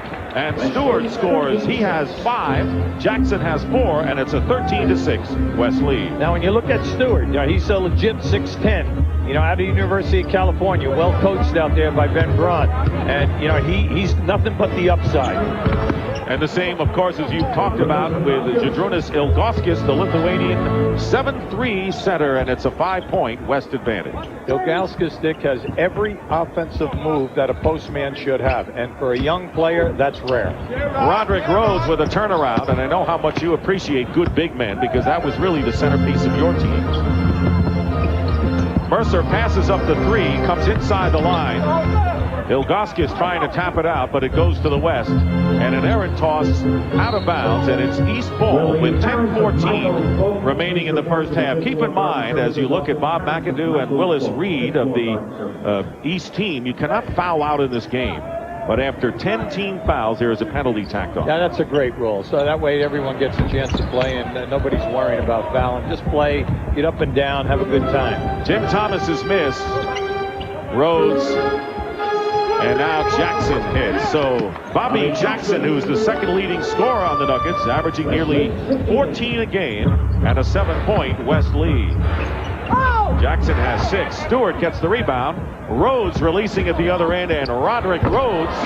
What about Rhodes, who has started the last 11 games at small forward? Yeah, everyone questioned Houston when they picked him at 24, Dick. He had a somewhat year at USC in his final season. But you're talking about a guy who started 11 games for him now and doing an excellent job with the points, garbage, and small forward in the 2-guard position. That was Antonio Daniels in a timeout, as the West has opened up an 11-point lead, placed by Bobby Jackson's 6 points. Ilgauskas has 4 to lead the East, and we'll be right back. The last 2 years, leading by 11, and tomorrow night, starting at 8 on TNT, watch a John Wayne double feature of The War Wagon with Kirk Douglas, followed by Hellfighters with Jim Hutton. That's tomorrow night at 8 on TNT. Tracy McGrady, Cedric Anderson, and Chauncey Billups are all in. 9:21 remaining in the first half, 15-minute hand. And Chauncey Billups has come in along with Cedric Henderson for the East Stars and Tracy McGrady. McGrady at 18, the youngest player in the NBA right now, with Kobe Bryant in his second year, and Billups comes in with a smash. Yeah, Billups is a very heady screen and roll player, and he has the range to knock in the 3. They could have gone either way that time. Post Van Horn, or take the 3, or the long jump shot. Maurice Taylor trying to post up against Tracy McGrady, does and connects. Maurice Taylor, who had 26 points and 5 rebounds against the Crosstown Lakers earlier this year. And he did it in 20 minutes, which is amazing. That is amazing. Yeah, he can post up down inside. You can see he's got a wide frame, Dick, and he's got the physical strength in the upper shoulder area. Here's Billups, and we were impressed with him in Game 1 when the Celtics beat the Bulls at the Fleet Center. Keith Van Horn with his first basket on his first shot of the game. If you've never seen Van Horn play before, this guy can do it all. He's got great hop. He can touch the top of the box above the rim, which is 11 feet. He's got a 3-point game. He can post up. He's an 85% foul shooter, and he's got the in total package. He's a good inside-outside player, and of course, small forward would be his ideal position. Leading New Jersey at 19.5 points a game, as you see, and leading NBA rookies with 6 rebounds as well, and a great free throw shooter, too. They reset the 24-second clock. Now we have 16 on it with 8:15 remaining in the first half as Jackson's pass skips by Daniels. Yeah, they got a bad skip that time. That was a good call, Dick. That was thrown too hard and at a bad angle. Danny Fortson of the Denver Nuggets, Kelvin Cato, who replaced Tim Duncan, he plays for the Trailblazers, and Alvin Williams, a 6'5" guard from Villanova, also a member of the Blazers in the game. What you like to see is that all the players get an equal chance to show their wares. Now, when you are a rookie in the NBA, if you get drafted by a playoff team, well, you're probably not going to get a lot of minutes and naturally a lot of shot opportunities. If you're on a losing team, you have minutes, you have points, you get shot attempts, everything is going your way. Right now, let's check in with Brian Burwell. Brian? Coming a regular at these All-Star games, but there's more to it than just coming to watch basketball, isn't it? This is my 5th All-Star game. I bring my son every year. If he does good in school, this is our little bonding trip together. Where is he right now? He's on court. He's a ball boy. You know, this guy has pull. This is why it's good to be a big-time actor. No. There's nothing about pull. He's just a good kid, and he does good. All right. Thanks a lot. Okay. Back to you. He earned it, Brian. Remember that. There you go. All right. Henderson with an arcing shot good. Cedric Henderson, who has moved into the starting lineup with a splash, averaging 12 points a game. This guy's got a game, and it's all off the dribble and on the offensive boards and in the open floor. For the Cleveland Cavaliers, Danny Fortson lays it in. We told you about his strength. Second leading rebounder for the Nuggets, and he's gone to the line more than any other Denver player. Well, on the floor right now, you have Fortson at 260 and also Taylor at 260 for the West. You get Cato in there as a 6'10" shot blocker. So let's see if they can make a major splash here. All-Star games are played in peaks and valleys, a lot of streaks. Sounds like an offensive line in an NFL team with some of the weights you mentioned. Tracy McGrady hits a 3. So McGrady, who came from Mount Zion Christian Academy in Durham, North Carolina, to the NBA as the 9th overall pick, cuts the West lead to 5. Playing for the Toronto Raptors. Yeah, he's had his minutes, cut down because of injuries. And also when he came back, he was not able to excel against the proven pro players. It's funny watching Billups and Mercer. It's Rick Pitino style all over again with his center court trap with 2 Celtics. Hey, they don't know any other way, because if they do not do this at all times, you're on the bench in a heartbeat. Chauncey Billups misses from the perimeter, but Keith Van Horn keeps it alive. That's his 4th rebound. He has hit his only shot of the game. We have under 7 minutes to go, and Cato gets a piece of Henderson's shot. Taylor, Jackson, no-look pass to Fortson, and the 2 Denver Nuggets, who are rookies and impressive ones combined, and a foul. Fortson will go to the free throw line. When you look at all of these rookies in this game, they're the only guys who are shooting 50% are inside players like Henderson and Ilgauskas. Then also Stewart from Sacramento. The majority of the perimeter players are all in the low 40s and high 30s. So for all you college guys who are out there and you're watching television, you see NBA games, you think that you're going to just step right in here and shoot a high percentage like you're at college. You better come with a game, because in the NBA, 24-second clock, great defense. They pressure you into low shooting percentages until you can take the physical punishment and then shoot a high percentage. Ilgauskas replaces Van Horn. And also a lesson here is that you don't have to be a lottery picker or number 1 to be in this game and be a good rookie. Oh, absolutely not. McGrady, Ilgauskas from the corner. And there's Ilgauskas getting the pass back from Mercer. Great pass from Ron Mercer, and Ilgauskas now with 6 points to lead the East Stars. Jackson still with 6, the top scorer for the West. Now remember, Ilgauskas is 7-3. Jackson hits from the perimeter. He's got 8, and it's 25-20 the West. 7-3, pretty nimble for a 7-3. As Billups is fouled by Alvin Williams. Everything with Ilgauskas is easy, Dick. He's never rushing anywhere. See, and now he has great hands. Now I know that was an easy catch, but he catches the ball in traffic. Then he has power moves, drop step moves. He's got the fadeaway jump shot. He dunks strong with both hands, and then he's got the baby hooks with either hand. He he came well schooled in offensive fundamentals. Cavaliers with just about an entirely new roster, new starting five. And as you mentioned, 27-20. Mike Fratello's done a terrific job with his team. They've got power, they've got speed in Brevin Knight. So they're a team to watch in the second half, but Derek Anderson will be out 6 to 8 weeks, and that'll hurt. Yeah, and he's averaging 13 points for them, and he's 4th in the league in foul shooting at 88%. So you know he is another tough scorer. Alvin Williams will go to the free throw line, fouled by Tim Thomas. And Thomas from Villanova fouls Alvin Williams from Villanova, who replaced Kenny Anderson this year, and the Blazers continue to win. Dick, he did a magnificent job. He started 8 games. He does not rush things. He's 6'5". He takes his time. He keeps Portland within their half-court sets. Now, the night that we had, Bob Neal and I did Utah losing to Portland. He was the point guard that night, got close to 20 points, but he played a flawless backcourt game. I really liked his tempo. And he was picked in the second round, the 48th pick in the draft. McGrady, who hit a 3 earlier, misses, and Ilgauskas follows with the basket. So Zydrunas Ilgauskas now with 8 points to go along with 4 rebounds. And the West, which has led all the way in this game, or many by 11, have their lead down to 4. And a foul is called, and we're going to get Roderick Rhodes and Antonio Daniels come back in for the West. Last year's game, Dick, was the poorest played of all of the rookie games.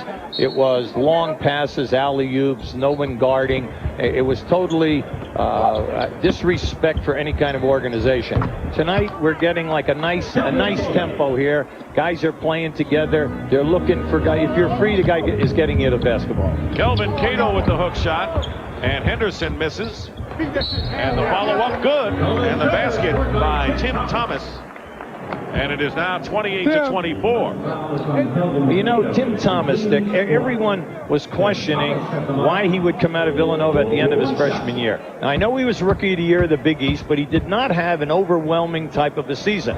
So guys question whether or not he could shoot a high percentage. And, you know, he's shooting 47, 37 in threes, and 71 on the line. Not bad. Best three-point shooting rookie in the NBA at that 37%. Not bad for 6'10". Here's Williams.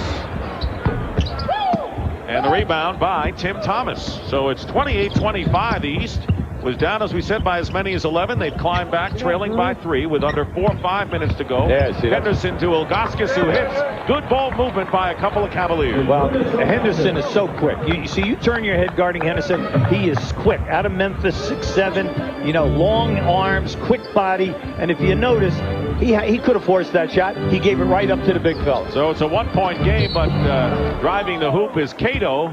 And Cato was fouled, and he'll go to the line to shoot 2. Now just keep an eye on the cut right there. Now watch. He could have forced that shot, but you reward the big fella. Why do you reward the big fella? On the fast break in 2-on-1 situations, so that they will continue to rebound, block shots, and get the ball out at the other end.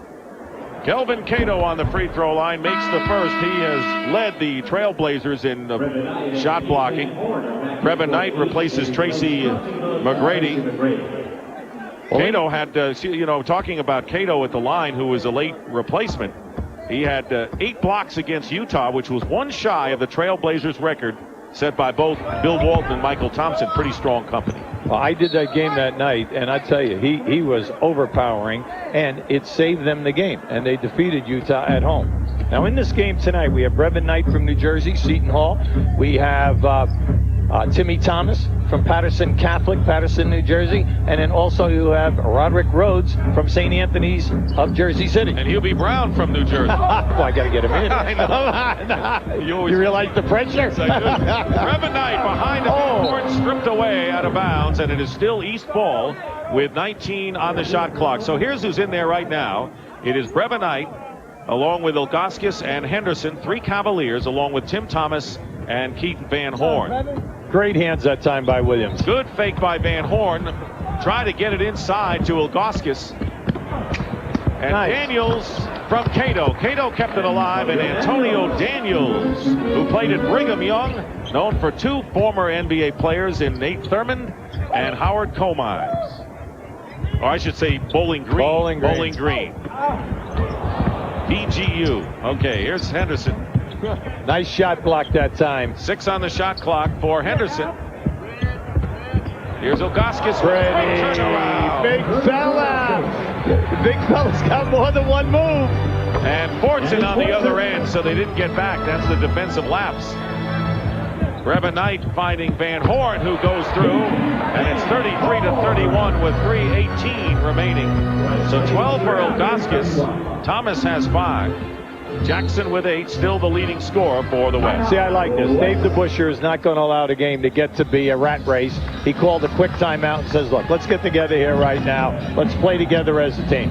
Youngest coach in history of the NBA at age 24 was Dave DeBusschere when he was a player coach for the Detroit Pistons. Dave, and as you know, Dick, back at that time, he was coaching the Pistons and also pitching in the major leagues for the Chicago White Sox, and gave it up when he came with the Knicks. And then after his career, he was the president and general manager of the New Jersey Nets in the old ABA when they won the championships, and then was the last commissioner in the ABA. And when we said DeBusschere was the last piece in the Knick puzzle in 1970, that was in a deal for Howard Comives, who had played at Bowling Green, as did Nate Thurmond. And when the Knicks got DeBusschere, they won the championship. Well, he was the solid piece. You think of that front line, Bradley, Reed, and DeBusschere, and in the backcourt you had Frazier, and the championships, you know, you had Barnett the one year, and then we had Earl the Pearl Monroe on the next championship team. It was a great time for basketball in the city of New York. And also a sub on that team at 6'10", a defensive stopper,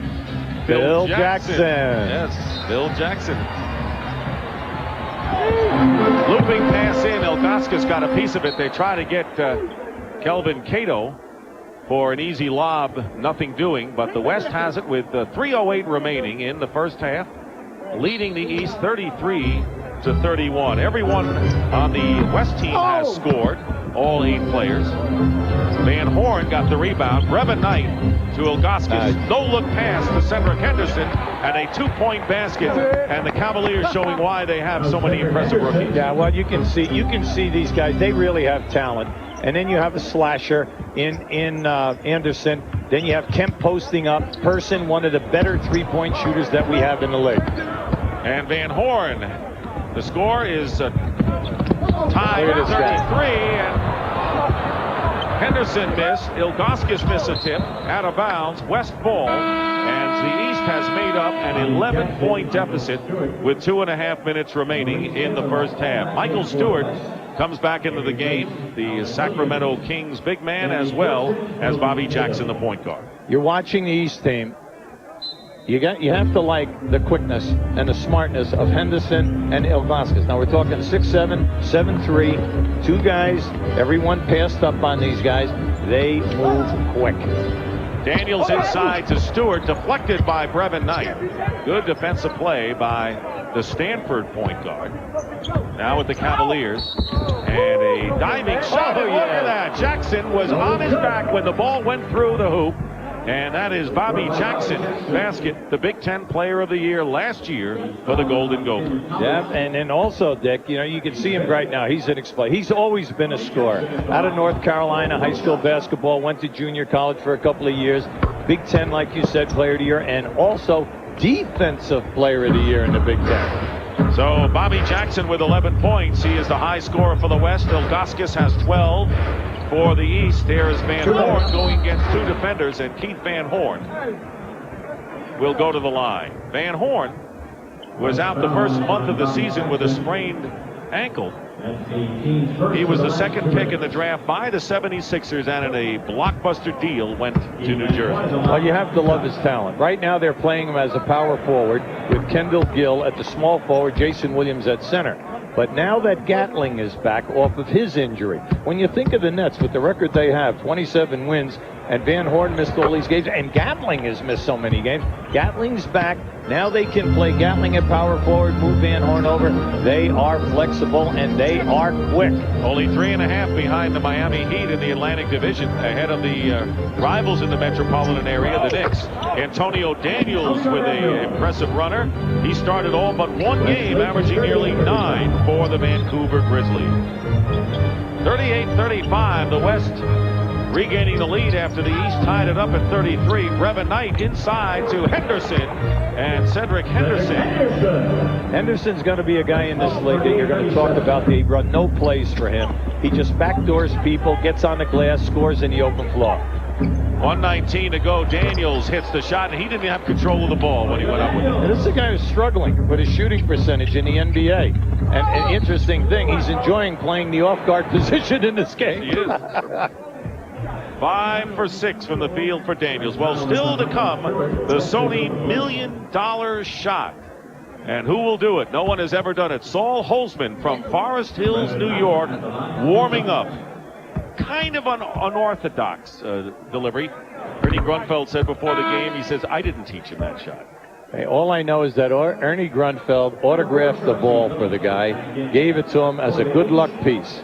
And with Grunfeld, Holzman, and Stockton from Forest Hills High School, watch out, a dynamite trio. You know, Forest Hills High School had a lot of fine basketball players, Stuart Hockman and Stu Schachter for many years, and Ernie Grunfeld may be the best ever there. Yes, indeed.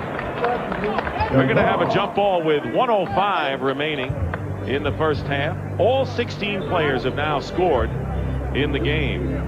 Well, when you get into an all-star game, all you ask the coach to do is to give you equal minutes and a chance to show your wares. And I like what Willis and Dave are doing tonight. They're giving everybody a chance to play, split up the minutes, and let's go from there. Oh, we have a little voice calling from the background here around McAdoo and Willis Reed.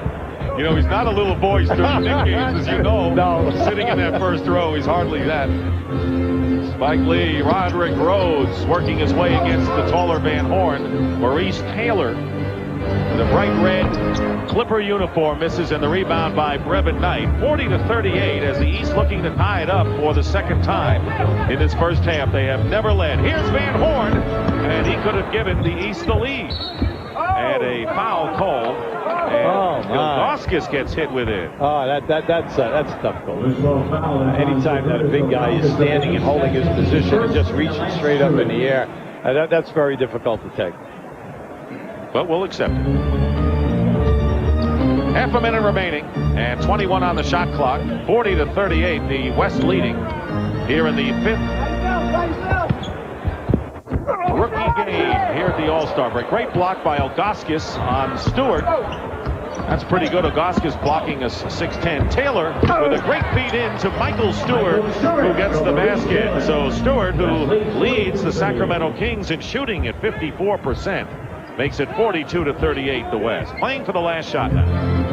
Chauncey Billups picked up by Taylor. Time running out, and he won't get it off. Waited too long. And that is the end of the first half with the score. The West 42, the East 38. Don't go away. The great Rockettes from the Radio City Music Hall is going to perform, and you'll see it all right here at Madison Square Garden on All-Star Saturday night on TNT.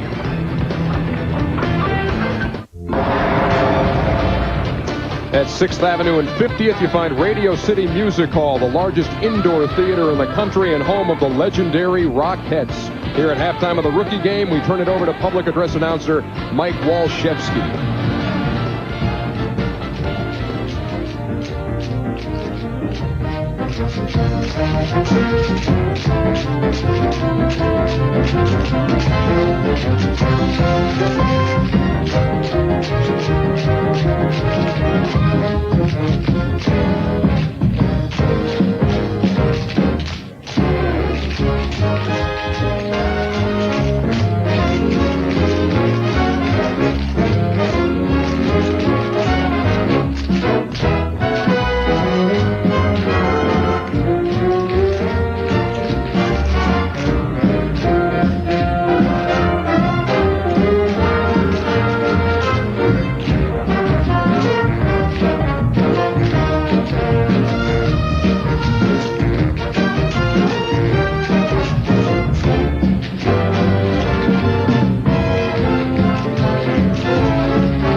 have been performing since 1932. Not that group specifically, but the Radio City Rockettes since the year 1932, performing here at halftime of the Schick rookie game. It's All-Star Saturday night on TNT. Ernie Johnson back with you. One of the great things about any All-Star weekend is the NBA Jam session. They held it at the Javits Center here in New York. And last night they had something special going on featuring a couple of NBA rookies. This is a little on the bizarre side. It's the Schick Protector Face-to-Face Celebrity Challenge with Tim Duncan and Keith Van Horn. Now, there you see Keith with Spike Lee, and Duncan was with actor Antonio Sabato Jr. The loser getting a shave. With Keith Van Horn raising his arms in victory there, it means he got the honor of shaving Sabato. So a player from the Nets performing with no nicks at the Jam session. Let's go back courtside to Dick and Hubie, guys. All right, Ernie, thank you very much. 42-38, the West lead, and no wonder with Jackson and Daniels. 10 of 12 from the field, the two starting guards shooting 56%. No wonder they're up, but it's a pretty interesting game, and we're seeing a little showtime, aren't we? Yeah, I like it. You're getting good perimeter play, penetration. At one end, Ilgauskas is doing a great job with the 12 points and the 6 rebounds. And in the East, surprisingly, 8 offensive rebounds. Van Horn right there with 7. So it's been a nice game, and what I like about it is the coaches are making them play together as a team. No summer basketball. Well, nice. you are very impressed with Zydrunas Ilgauskas, who has 12 points and 6 rebounds. Let's take a look at some of his play in that first half. Well, we tell you before, he has great hands. He moves well. He's soft inside. You see that? Nice fake. He's a smart player, very heady, out of Lithuania. He plays on the Lithuania national team. He was a great player on their junior clubs. And like we said at the beginning, 7'3", rebounder, shot blocker, and prime-time scorer. Now, the last 2 years, the MVP of this game went on to be the Rookie of the Year. Damon Stoudemire 2 years ago, Allen Iverson. That will not be the case this year because I think Mr. Duncan, who's playing in tomorrow's game, is going to be heavy favorite to be the Rookie of the Year. Let me ask you, as you've looked at rookies around the league and we see players in this game, talk about what you've seen of Tim Duncan and what he has meant in his rookie year with the San Antonio Spurs. Well, Timmy Duncan gets a great break because he goes to a team with a proven all-star player in David Robinson, takes the pressure off of him. So he's coming in. He's leading the league in double-doubles. Now, that alone should say a lot. Never mind the fact that he's in the top 10 in shot blocking, rebounding, and also field goal percentage. Plus, the guy scores double figures every night out. And like David Robinson says, we're not looking for him down the road. He's doing it now. Yes, he is. Right now, let's send it over to Craig Sager. Well, Dick, he'll be a very great story tonight, the $1 million shot. Saul Hausman, well, normally he spends his Saturdays in Temple, but tonight he is center stage, practicing at the theater at Madison Square Garden for his once-in-a-lifetime shot at $1 million. His bubbly wife, Robin, said that, well, last night he snored more than normal, and his 6-year-old twins, they're as cute as can be and very supportive. But he has a very, very good lucky charm tonight. He said he went and saw his rabbi, Rabbi Portnoy, and he very kindly suggested that if he wants God on his side, that he better wear his yarmulke tonight. So let's all root for Saul Hausman, who will take his shot at $1 million after the rookie game. Dick? Craig, all I got to say is if you know that he snored last night, you're really doing the job as a reporter, and you have gone beyond the call of duty.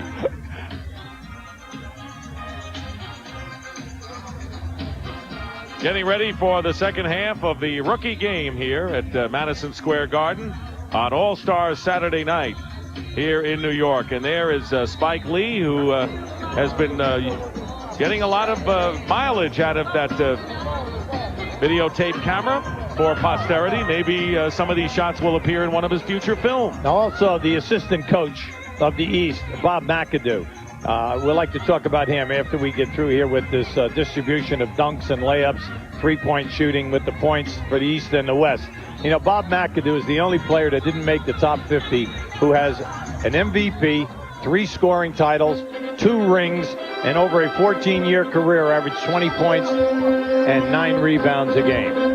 Chauncey Billups starts off the second half and misses from the outside. So the West with Antonio Daniels in the backcourt, along with Bobby Jackson.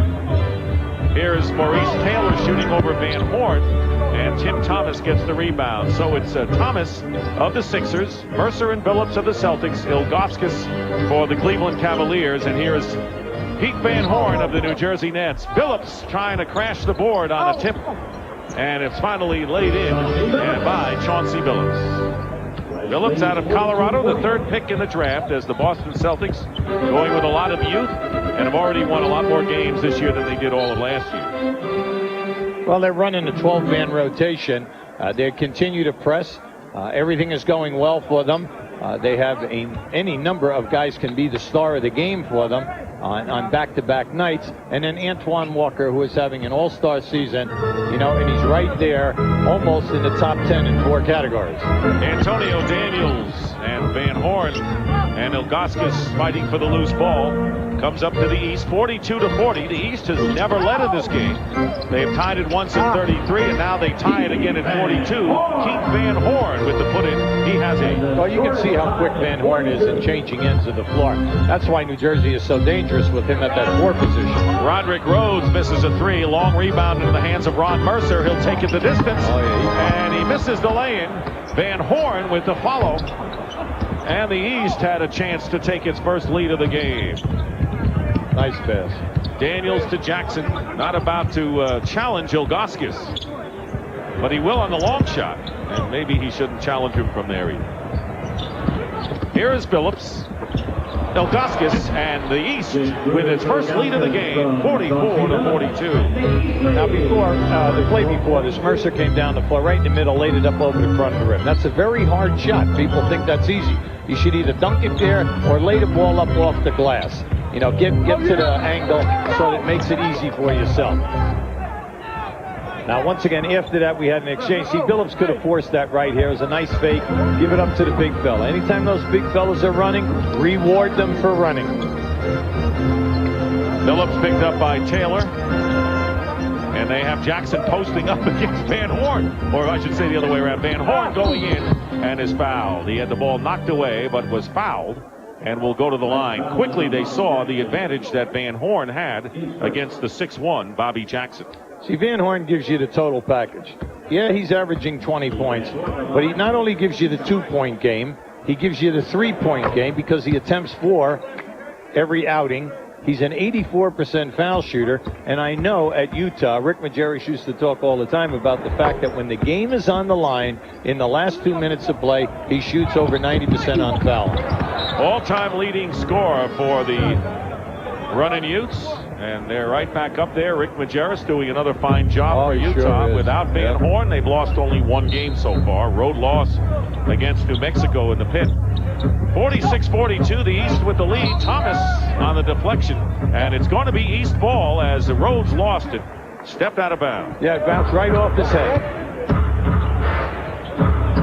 Ron Mercer, former Kentucky Wildcat, playing with 2 other Kentucky players on Rick Pitino's Celtics with a quick turnaround, and Mercer gives the East a 6-point lead. So he's a good post-up player, Dick, against smaller players at the 2-guard position. He's terrific at coming off screens and reading defenders.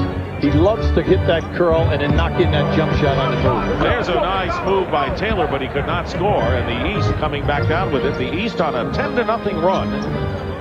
With 3 minutes gone by in the second half. Van Horn changing hands. And Van Horn now with 12 points and 9 rebounds. And a timeout called by Dave DeBusschere and the West squad. That was just a beautiful pass by Billups as he threads the needle. Just great. That excellent teamwork. Now, we caught it as the pass was caught by Van Horn. But how about the fact that he takes it from the right hand to the left and finishes with the baby hook? First All-Star game at Madison Square Garden since 1968, and the East Stars won 144-124. And in that game, Willis Reed, playing for the hometown New York Knicks, scored 16 points. But the star of the game was Hal Greer of the Philadelphia 76ers. He was 8 for 8 from the field, 21 points, and the All-Star MVP in 1968. And there is Willis Reed, of course, we all remember making the dramatic entrance in Game 7 of the 73 title against the Lakers. There are only 2 players in the history of the NBA who are MVP of the season, MVP of the All-Star game, and MVP of the finals in the same year. Willis Reed, Michael Jordan. Not bad. That speaks volumes, Hubie. No question about it. Right now, let's check in with Brian Burwell. Testing 1 2. Testing 1 2. Oh, I'm sorry. Me all the time. Dan, okay, well, so you can appreciate this. Dan Rather. I'm glad I'm with the pro. He understands this. This is a pleasant diversion for you, seeing the kind of week you've had, huh? Well, it is. You know, I love news, but I also love sports. In particular, I love basketball. It's a nice diversion. Came out with my wife, fighting hard, Gene Rather, and we love the Garden. What a great night to be here. I love this rookie game. Now, I know you're a big Georgetown fan, but do you like the pro game or the college game better? You know, it depends on the game. I don't want to duck the question. I am a big Georgetown fan, particularly a fan of Coach John Thompson. But the other night when North Carolina played Duke, I mean, you know, the score wasn't close. It was a terrific game. I like the college game when we get down near the end of the season. And I love the pro game all the time. I mean, there's so much talent out here. All right, well, thank you very much. See you, Brian. All righty. And I think I can handle this throwback. Let's go back to you at courtside. All right, Brian, thank you very much. The East had scored all 12 points at this half before the last hoop. It's 50-44 in favor of the East squad. And here is a turnover, and here is Jackson to Roderick Rhodes, and Jackson. Well, talk about the slam dunk contest. That would get some points, Hubie. Yeah, that was nice. And what you're seeing Roderick Rhodes here, you know, defensively make things happen. And that's what they like about his game in Houston, whether he plays small forward or the 2-guard position. Ilgauskas with the baseline jumper, and it's 52-46 the East. Jackson with Denver with the ball. Roderick Rhodes of the Houston Rockets. Maurice Taylor for the Clippers up front, along with Antonio Daniels of Vancouver. Tipped in by Michael Stewart of the Sacramento Kings. You know, one game this year, Michael Stewart had 19 rebounds against Phoenix, and that's a mean 19 rebounds. Phoenix, a very, very tough ball club, having a sensational year. He's averaged 7 rebounds a game, and he had a tremendous Stewart, and he could not stop Ron Mercer. Mercer went around Stewart as if he were only 6'4". That's because he missed that last layup. He said, I am putting this one down with some authority. The East in front, 54-48. We're in the second half, and here is Jackson with the reverse layup. So Bobby Jackson has 15 points to lead the West. Ilgauskas has 16, the top scorer in the East. Ron Mercer comes back, and he's got 8 now, 6 here in the second half. Now you can see at the other end in that last completion by Bobby Jackson, he's got some hop, and he can really finish with either hand. Antonio Daniels with a 2-point basket. And it's a 4-point East lead. The West led by as many as 11 in the first half. They were up by 4 at the half. And here's Mercer again working against Daniels. Pretty move. Jackson with a rebound. Jackson has averaged 5 rebounds a game. Reese Taylor, former Michigan Wolverine, who has come off the bench and is the 6th leading scorer for the LA Clippers, cuts the East lead to 2. When he stays inside of 15 feet tonight, Dick, he's making a lot of nice things. Oh, pretty. And it was Billups who set up Ilgauskas, so Chauncey Billups, who has started 40 now of the 47 games the Celtics have played. He has 6 assists tonight. Toughest thing for point guards when they come in the NBA is to get down below the foul line in the paint, Dick. And when you draw the big defenders to make the pass. You know, there is Taylor again on the lob pass. How impressed are you? You've been in basketball for decades. At these rookies playing at the level that they play in today? Oh, yeah. Well, you know, we're talking bigger players, quicker, more hop. They're in weight training right from high school now to college. We're back in the 60s and 70s. Weights basically, you know, were obsolete. And now you have guys who can really do a lot of things. But what the purists in the game want to see is the shot come back. They want to see the better shooting percentages, especially the shooting percentages at the foul line. In the 70s and 80s, this league had always had 6 teams shooting over 80% on the foul line. This year and for the 4 previous, the winning percentage was 77, and we have 6 teams shooting in the 60s. Speaking about a shooter, Larry Bird, who will coach the East team, And he's done a terrific job, and it's true that a lot of the Indiana Pacers are healthy now where they haven't been in the past, but they're playing hard for Larry Bird, leading the Eastern Conference. Well, right now, everything is going well for them. And when you look at it, you say Reggie Miller is still having a good year. McKee is back. And then also the key guy is Rick Smits is back. Last year, McKee and Smits missed 30 and 32 games. But Larry Bird has his team at the top of the heap at 33 and 13. Want to remind you, the Sony $1 Million Shot is coming up. And Saul Holzman from Forest Hills, New York, will make the attempt from the three-point barrier. Well, Billups hit a three before, and on the jump ball, here is the East controlling Cedric Henderson with the layup, and the East in front now by the score of 63 to 56. Taylor posting up. Tracy McGrady in the game defending, and nothing McGrady could do against Maurice Taylor. You see what I mean? Earlier he was struggling. He was 2 for 8. Majority of them were missed jump shots. Oh, boy. And that was Cedric Henderson, who has come off the bench to score 10 tonight. Well, you see how quick he is in changing ends, Dick. Now, there was a score at the other end. They just got that ball in, and he's already passed his man up the side. Antonio Daniels rims it. Fortson tips it in. Very strong. Former Cincinnati Bearcat, 6'7" Danny Fortson, makes it a 5-point game. Ilgauskas in the lineup has 18. Keith Van Horn, who is on the bench now, has 12 for the East. And Bobby Jackson with 15, the leading scorer for the West. And there's Henderson going in, and no one able to stop him. He now has 12. Remember we said at the top of the show, it's an all-star game. They just got together yesterday. It would be Matador defense. All you're asking him to do is just don't make it a rat race. Kelvin Cato inside misses. Ilgauskas again defends, but Cato converts. And it's 67-62, the East by 5. Look out. And Tracy McGrady controls after the missed lob. Under 6 minutes remaining here in the second half of the 5th Schick rookie game here on All-Star Saturday night. McGrady misses from inside, and the West down by 5, trying to make a run here with 5:40 remaining in the second. This is 2 15-minute halves in this game. Williams misses from outside, and out of the pack, Brevin Knight. Here's Tracy McGrady, and there's a slam dunk worth some notice. Well, Tracy McGrady is a young man with a lot of talent. In the exhibition season, everyone thought that he was going to have a sensational year, exploding, coming off the bench, got injured, got way behind, and then out of Toronto came a lot of people questioning his work habits. And now you got to remember, a young guy away from home, a lot of travel, a ton of games, and he's not getting playing time. Well, that's the toughest thing about the NBA. You got to work through all of these things, and then you got to prove to your coaching staff as well as your peers that you are willing to work for your minutes. Fortson is fouled and will go to the line. This weekend, NBA fans around the world can get a courtside seat to All-Star Weekend by logging on to NBA.com. 2 robotic cameras allow fans to direct and shoot their own show. Log on to NBA.com, and that camera situated behind us, looking over our shoulders, Mr. Brown. Fortson misses the free throw. Well, Fortson in 21 minutes a game has given Denver about 9 points, 6 rebounds. You know, he's a 78% foul shooter. When you go back to his career at Cincinnati in 3 years, he's second only to Oscar Robertson in points and rebounds, you know, in the history of their basketball program.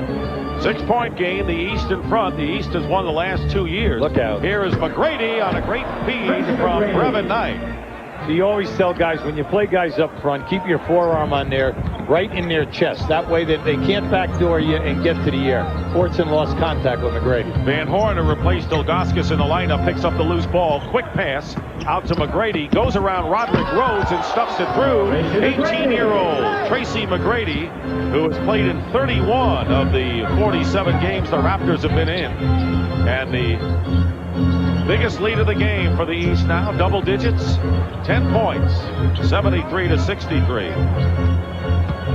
Alvin Williams. He just pushed off.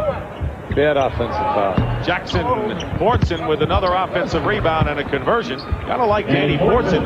Only 6'7", but playing much bigger inside. Dick, 260 pounds on that frame. He's really a horse in there. Cedric Henderson with 14 points. He is out of Memphis and the 45th pick in the draft. So there's another player not chosen in the first round.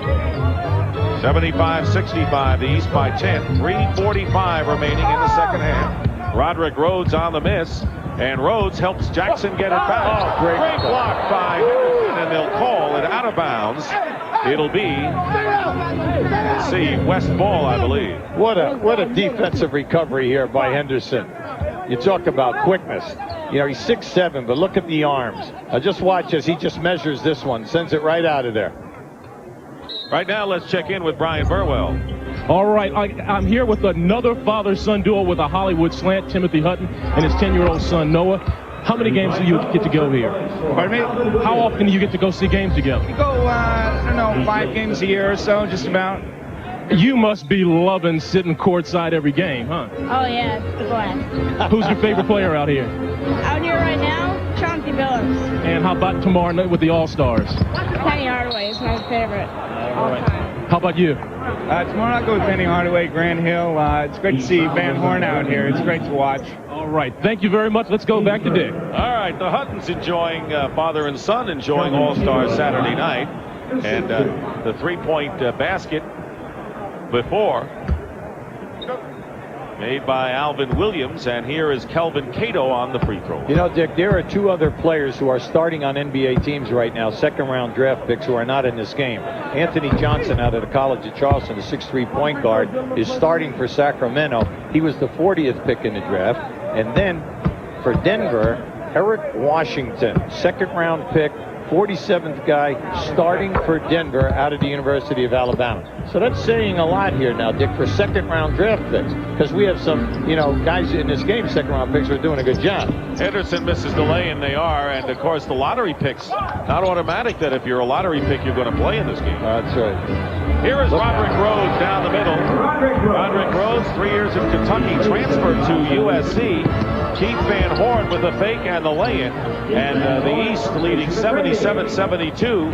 It's a 5-point game, the East leading with 2:47 to go. And Jackson, no, that was Portson who slammed it through. And they give the basket to Kelvin Cato. So Cato now with 9 in the game. Tell you, this game picking up in pace in the last 2:35. Well, what's happening here is this guy Cato refuses to come over half court, okay? What he does is he gives you that wave at one end of the floor. Everyone runs down the other end, and he hangs around half court. The shot goes up in his steal, and he takes off. So we're wondering, whoa, boy, he must be running and filling. No, it's because he hasn't crossed half court yet defensively. Michael Stewart has replaced Cato in the middle for the West All-Stars. Someone's saying out there, why be so cruel? I'm just stating a fact. That's why you're here. Chauncey Billups will come into the game replacing McGrady. So the East team will have Brevin Knight and Chauncey Billups, 2 point guards, along with Cedric Henderson, Ron Mercer, and Keith Van Horn. So 2 point guards in the game for the East. They lead by 3. Their lead has been cut down. We're up by as many as 10. Well, you have to go into Van Horn. Come on, he's got Bobby Jackson down here. You have to see that. 6'1", guarding 6'10", and a good play by Stewart. Now here's Van Horn, and a foul by Rhodes from behind. You know, it's one thing that is missing. You know, you can run pick and roll all you want, but when people switch, you have to understand mismatches. Now, Van Horn, Bobby Jackson has given Van Horn 10 inches in here right now. So will you please go down inside to the guy? He's going to shoot up over the top of him, take him to the rim, and if he fouls him, a great shooter, a potential 3-point play. And Danny Portson leaves the game for the West squad. Ilgauskas has come in the game. Free throw is missed by Van Horn, the second one. It's 78-74, the East lead. Van Horn with 15 points and 9 rebounds. Making a bid for MVP. It'll be interesting what they do. Ilgauskas has 18. Nice. And there is Stewart on the feed from Jackson. Under 2 minutes to go, and it's a 2-point game. The East in front, 78-76. Ilgauskas went for the shot block, and the offensive player, Stewart, came right up on the other side of the rim. Van Horn misses. A couple of big guys inside, but it winds up into the hands of Roderick Rhodes. And the West, they can tie it up or take the lead if they hit a three with 1:39 remaining in the second half of the rookie game. Maurice Taylor missing from the corner. Yeah, he's been leaving the outside shot short all night long. Inside, he's problem. Van Horn stuffs it through. So Keith Van Horn, who had only 6 points at the end of the first half, now with 17 to give the East a 4-point lead. Daniels challenging Ilgauskas, thinks better of it. Daniels driving through, fine play. Antonio Daniels from Bowling Green. He's having an excellent night tonight. He's shown us everything. Perimeter game, off the drive, will challenge the shot blockers down inside, and he'll make the pass. Father, a former member of the Harlem Globetrotters, and Daniels might have fouled Chauncey Billups. See if that is a 3-point shot coming up for Billups. 54.6 on the clock, and a 2-point lead for the East, and Chauncey Billups on the free throw line. So this game coming down to the wire, as it has the last 2 years. The East won by 5 last year at Cleveland, and by 2 years ago at San Antonio. Tim Thomas will replace Brevin Knight for the East. Well, the MVP awards: 94 Penny Hardaway, 95 Eddie Jones, 96 Damon Stoudemire, 97 Allen Iverson. I don't think it'll be a point guard this time. I agree. Yeah, we've had some guys up front do some nice things here tonight. A few. Huh? They're going to redo that first free throw. There was a lane violation. Billups misses the free throw, and the rebound by Taylor. Daniels has it. 19 on the shot clock, 47 plus on the game clock. 3-point East lead. 2 possessions here now. Daniels loses it, and Chauncey Billups has Henderson ahead of the field. Here is Cedric Henderson. Misses the layup. Tim Thomas with the tip in, and a 5-point lead for the East. And here's Bobby Jackson. He definitely is an MVP candidate. He misses a 3. Billups the rebound.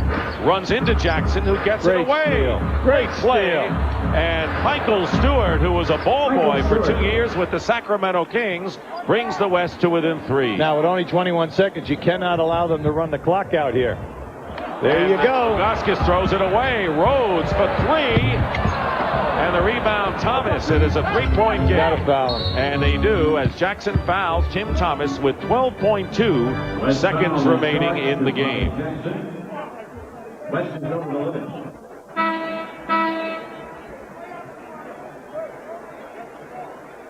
Oh, this is just a great play. As Jackson goes to the floor, he takes the ball away from Billups and then goes through his legs, feeds the ball up for a score.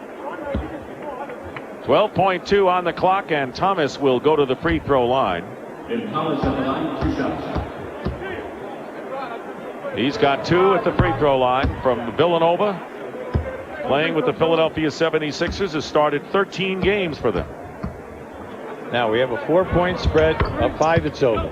But we always say with 4, we never assume that they're not going to foul a guy taking a 3 for a 4-point play, since it's happened 125 times or more in the NBA. Jackson's 3-point attempt an air ball, and with 3.9 to go, it's going to be the East winning for the 3rd straight year, taking this rookie game at Madison Square Garden. And the final score in the 5th annual Schick rookie game, the East rookies beat the West by a score of 85-80.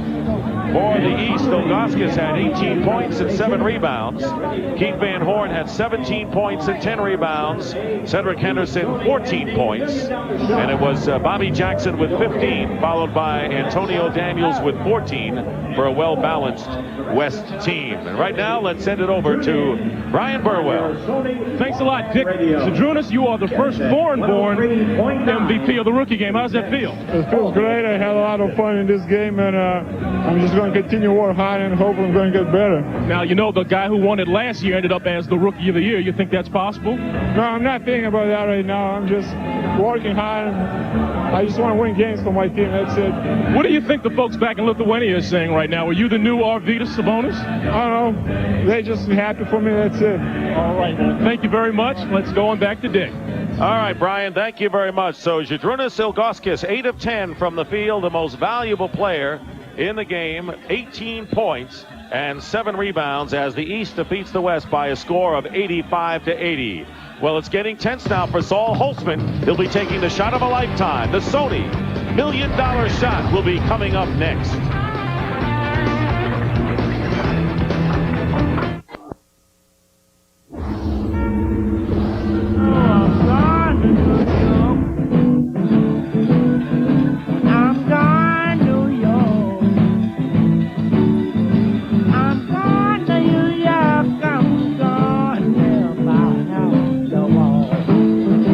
Welcome back to New York's Madison Square Garden. And right now, let's send it over to Craig Sager. Oh, thank you very much, Dick. I'm with the man who's will be center stage in a few moments. Saul Holtzman, 1 shot for $1 million. Tell us about your preparation.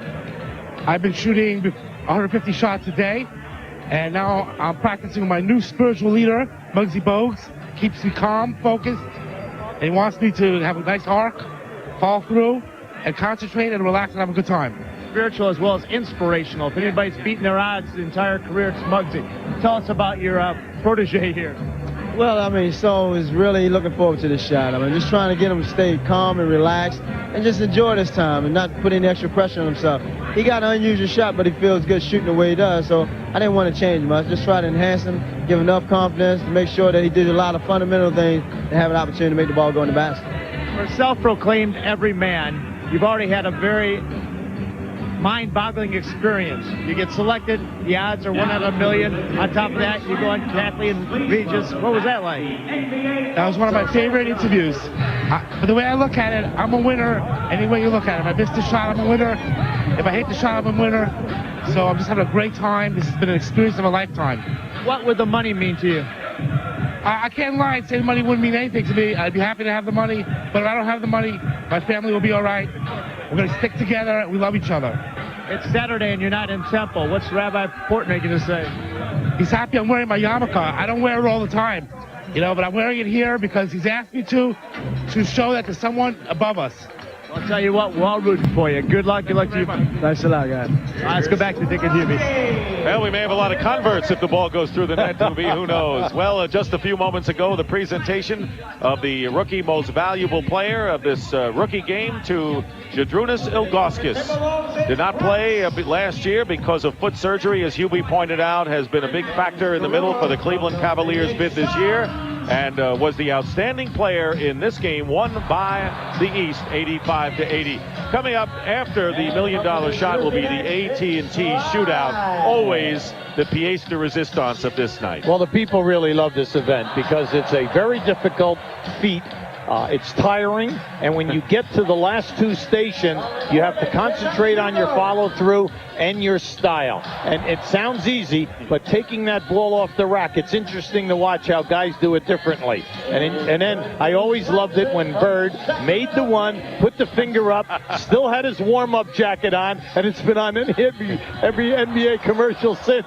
Gamesmanship by Larry Bird. Well, let's go back and talk about some of the great events in the AT&T shootout. Larry Bird won the title the first 3 years, including a memorable finish in Chicago in 1988, hitting the final money ball to edge Dale Ellis by 2.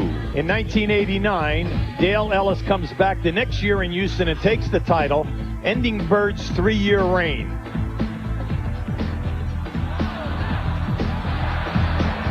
And he's in it again today. Craig Hodges captures the next 3 championships, hitting an incredible 19 consecutive shots in the semifinals in Charlotte in 1991. In 93-94, Mark Price then won back-to-back titles, setting a final round record of 24 points in 1994. And then Glenn Rice, then a member of the Miami Heat, took the crown, edging Reggie Miller by a single point in the finals.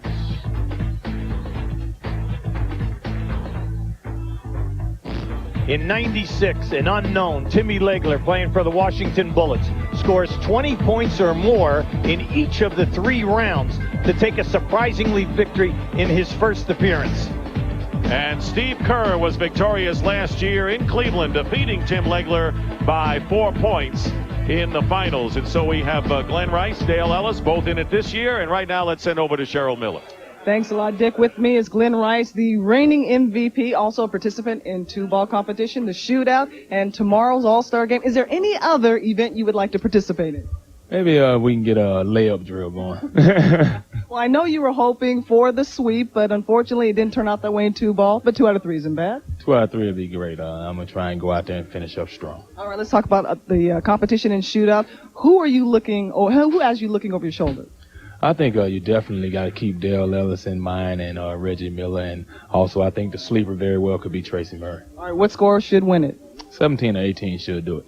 17 or 18. We'll see if that happens. Let's go back to you, Dick Hubie. All right, Cheryl, thank you very much, and good luck to Glenn Rice. But coming up, we will have the Sony $1 Million Shot, Saul Holzman with Muggsy Bogues. It'll all unfold in a moment.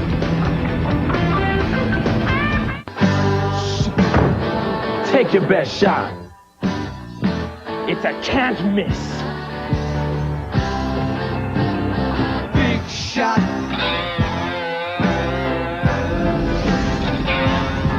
And now, joined by his wife Robin, their 6-year-old twin daughters Haley and Jessica, and shooting coach Muggsy Bogues.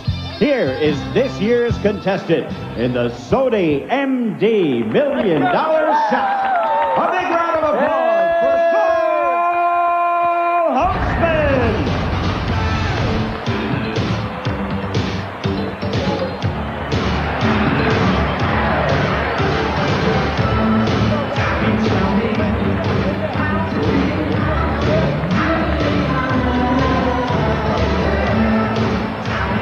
On the ball, please. Got it. Relax. Nothing but a shot. Going in, ain't no noise, no ain't nothing. Take the ball back, follow through. Make sure you have some arch on the ball. All right? Everybody rooting. Take your I won't be mad one bit. I'm proud of you. Getting this far. All right? Got all the time in the world. And don't shoot until you're ready. Look at your feet. All right? Don't shoot until you're ready. Look at your foot. Look at your foot. Move it back. There you go.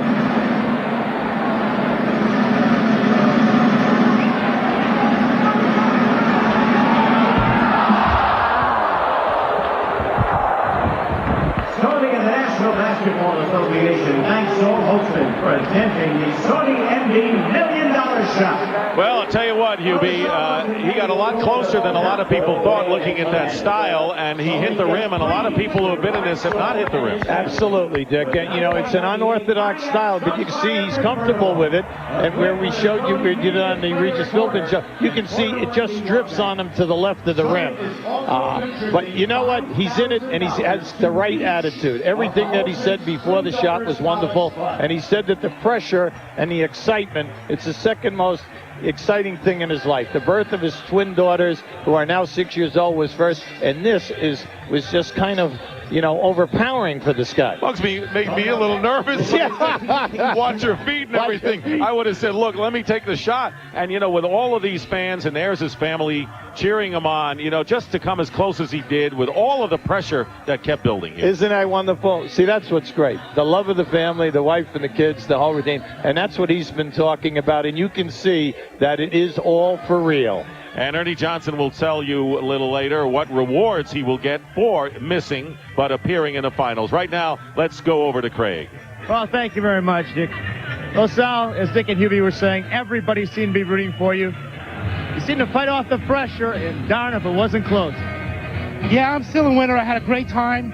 I have a beautiful daughter, a beautiful wife. Muggsy's been great to me. Regardless of the outcome, I still feel like a winner. All right, Robin, tell us what it was like for you. I know as soon as he missed, you still ran up there and hugged him and gave him a kiss with your daughter. Well, you know, Saul is everything to me, and I think he gave it his best shot. And we have a car, and we have the start of their scholarship fund. We had a great time. We love all of you for giving us the opportunity to experience New York the way we have. It allowed everybody, you really reflected us beautifully, and thank you to all the media. And here you are, a lifelong Knicks fan standing at center court with the eyes of the world on you. Feels great. I want to thank Sony for everything they've done for us. I'm still going to watch the Knicks. Maybe not on the floor, but I'll be up there watching them. Congratulations. All right, here we have Jessica and Hilly. What do you guys think of Dad? Did he do a good job? Yeah. Are you proud of him? Yeah. All right, Jessica, how about you, Hilly? What are you guys going to do sitting in that brand new convertible now? That's going to be great, isn't it? You want to go on a vacation? Yeah. Where do you want to go? To Florida. South Florida. Well, they want you to go to Disneyland anyway. They already got miles in that car already. Let's go back to Dick and Hubie. You know, the little one didn't know what a convertible was, but she'll find out sooner or later. That is the most poignant moment I think we'll have of All-Star Saturday night, even though Saul Holtzman missed. Well, we've got the finale coming up next, the AT&T Shootout, with a lot of great contenders, including Reggie Miller and Charlie Ward, all coming up next here in New York. NBA All-Star on Saturday night continues on TNT. I'm in a New York state of mind.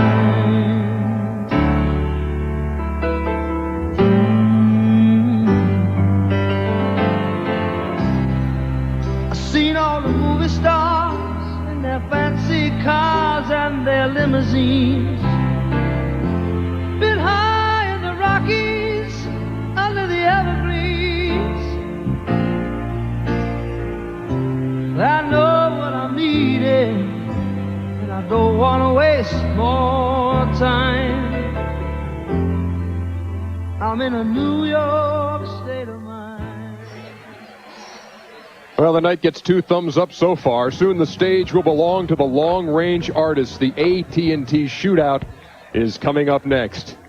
Now, you saw the Sony MD $1 million shot by Saul Holtzman. Boy, a great effort, drew iron and everything.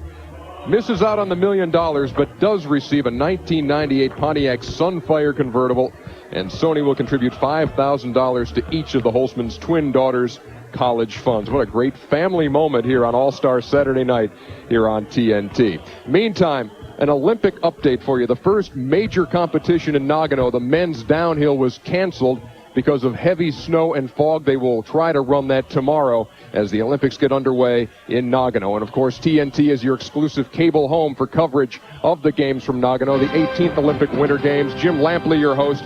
Our coverage on TNT continues tomorrow at 7 o'clock Eastern Time.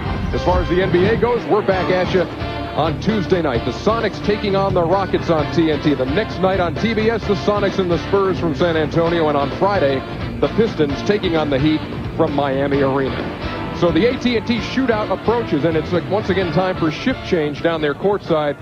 We got 3 new guys down there, and 2 of them can really shoot. Bob Neal, Doc Rivers, and Reggie Theus. We know who the 2 are, Doc. Yes, you and Bob. In that order. Yes. He could dunk. That's all I have to say about that. Welcome back to the three-point shot. Doc and I were just talking. We're still excited about the 2-ball. I thought it was a good time. We did fire Reggie, though, who was coaching Sacramento. I thought you had a lot of talent and a few coaching problems. Oh, no. We hit all the spots. They just didn't make a shot from all the spots. Hey, I can take them to it, but I can't shoot it for them. That's what bad coaches say. I think he's this. That's what I think. Let's have a look at the participants now in the three-point shootout. It's a wide-open field this year. Glenn Rice won it in 1995. Reggie Miller, Cheryl's Bubba. 5th time in the competition, been a bridesmaid twice. Dale Ellis, 7th year to enter, won it in 89.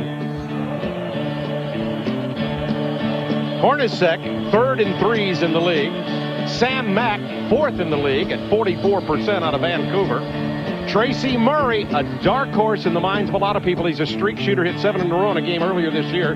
Hubert Davis from New York and now Dallas, 2nd time in the competition. Charlie Ward, first time, he's shooting at 43%. Charlie Ward is the hometown favorite, of course, playing for the Knicks. Let's take a look at the court and how it's set up, and Reggie, just take it through us. Well, I tell you what, it's 5 balls per rack, and that's a lot of balls to shoot. The big one always being the money ball. I tell you what, he who hits the money ball wins this game. 9 seconds per rack, 1 second per shot. And I tell you what, the shooters have a hard time because at the end of that, they could be pretty tired. All right, let's take a look here at the rules. 60-second shot clock.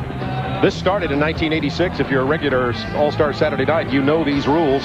Brown ball's worth 1, the multicolored bar 2. That means there's 6 points per rack for a total of 30 maximum. Each round scored separately. They don't advance the scores. Top 4 players go to the semis, 2 players to the finals.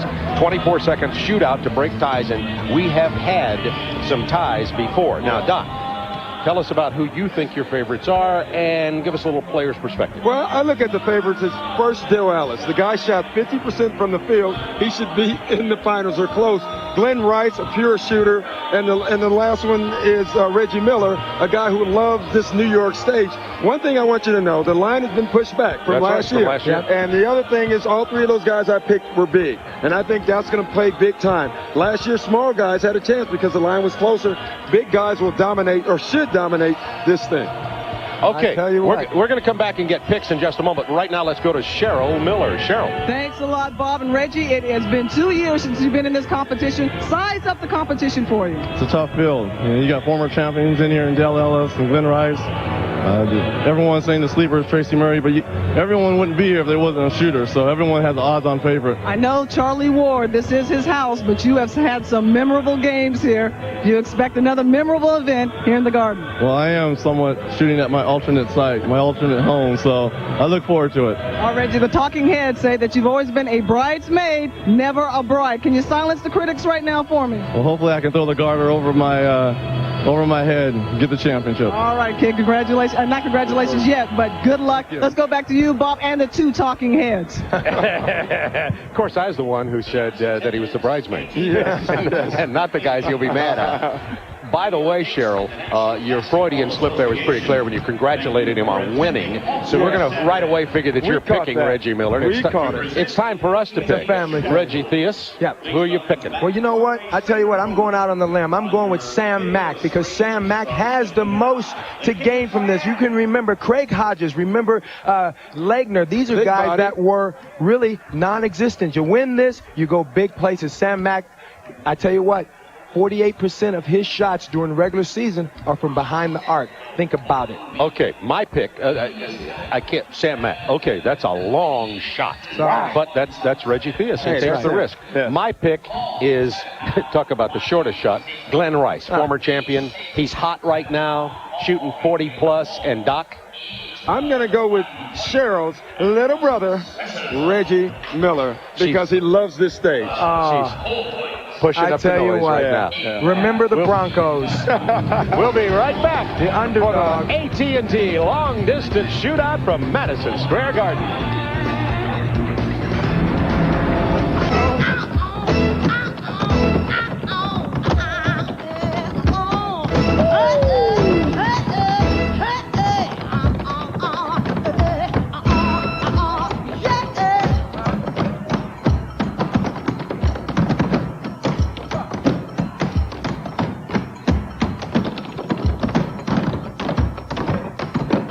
Yeah.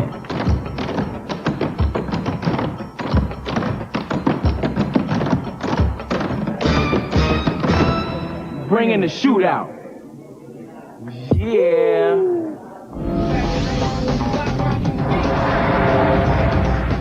Ladies and gentlemen, let's meet the competitors in the 1998 AT&T Shootout.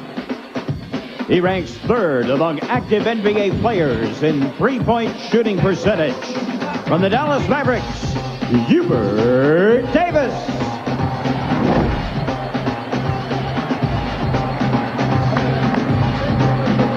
The NBA's all-time leader in three-point goals made from the Seattle Supersonics, Dale Ellis. He leads the Jazz in three-point shooting percentage from Utah, Jeff set.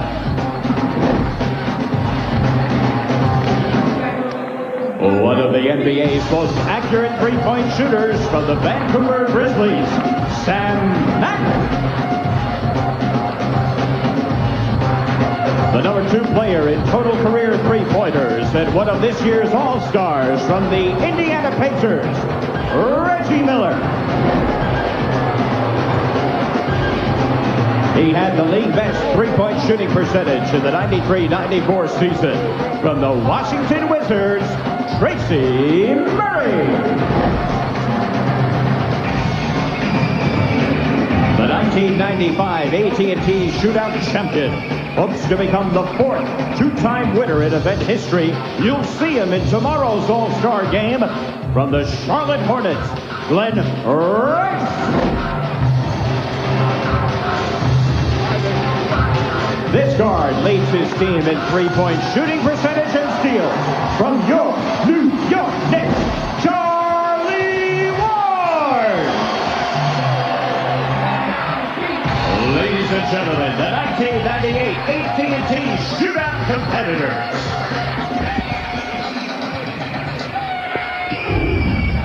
All right, there are competitors. The winner gets $20,000. Second place, $10,000. Third, $5,500. Fourth, $25,000. And all contestants get at least $1,000 for the AT&T long-distance shootout that started back in 1986. And the winners have been Larry Bird 3 times in a row, Craig Hodges 3 times in a row, Mark Price twice, Steve Kerr, Tim Legler were the last winners consecutive in the last 2 years. Neither are in this competition. And Tracy Murray and Charlie Ward are going to be our first 2 competitors. Tracy Murray is an excellent three-point shooter with the Washington Wizards. He has made 79 threes this year. He made 7 at the MCI Center in one of the ball games this year. And Charlie Ward is the all-time three-point percentage and made and attempted three-point shooters in the history of Heisman Trophy winners. Yeah, that's a good point. I tell you what, Tracy Murray, here's a guy, his trainer, Kevin Johnson, told me that he worked with Tim Legler before he won it. Now his trainer has worked with Tracy Murray. The keeper, Tracy, he told me is to keep the balls on the right-hand side so he can shoot it that way and watch his rhythm. All right, Don't remember, rush. 6 points a rack, total of 30. They have 60 seconds. Well, I tell you what, Charlie Ward has been in a slump, but he's got it going on now. The last 10 games, he's only been 6 for 36 from behind the arc.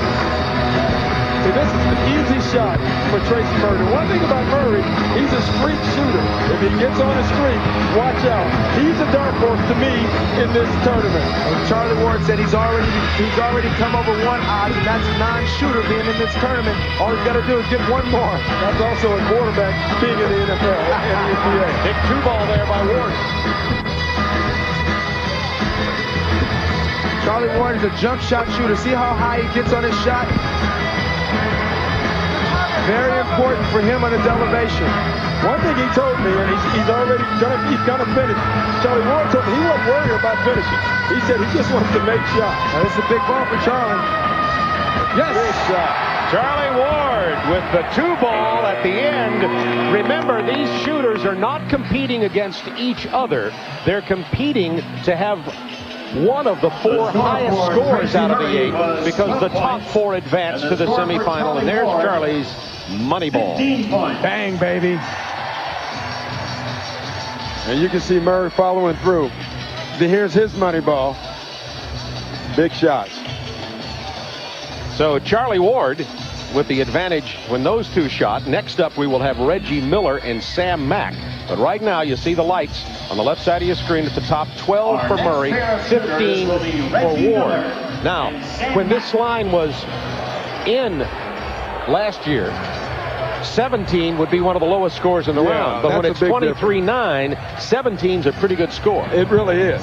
Charlie Ward had a nice score for a first round. He has an excellent shot of advancing. And Reggie Miller, just, I mean, we don't have to talk much about his shooting, especially when you talk about being in the Garden. I think this is important for Reggie Miller.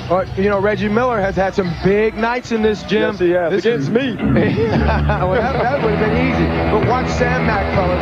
Keep your eye on the big fella over there. He shoots, remember, Sam Mack shoots 48% of his balls in regular season from behind this arc, so it's no big deal for him. And look at his stroke, Doc. He's stroking it real nice. Big shot. Missed the two. Big shot. So did Mack. Both are really struggling right now.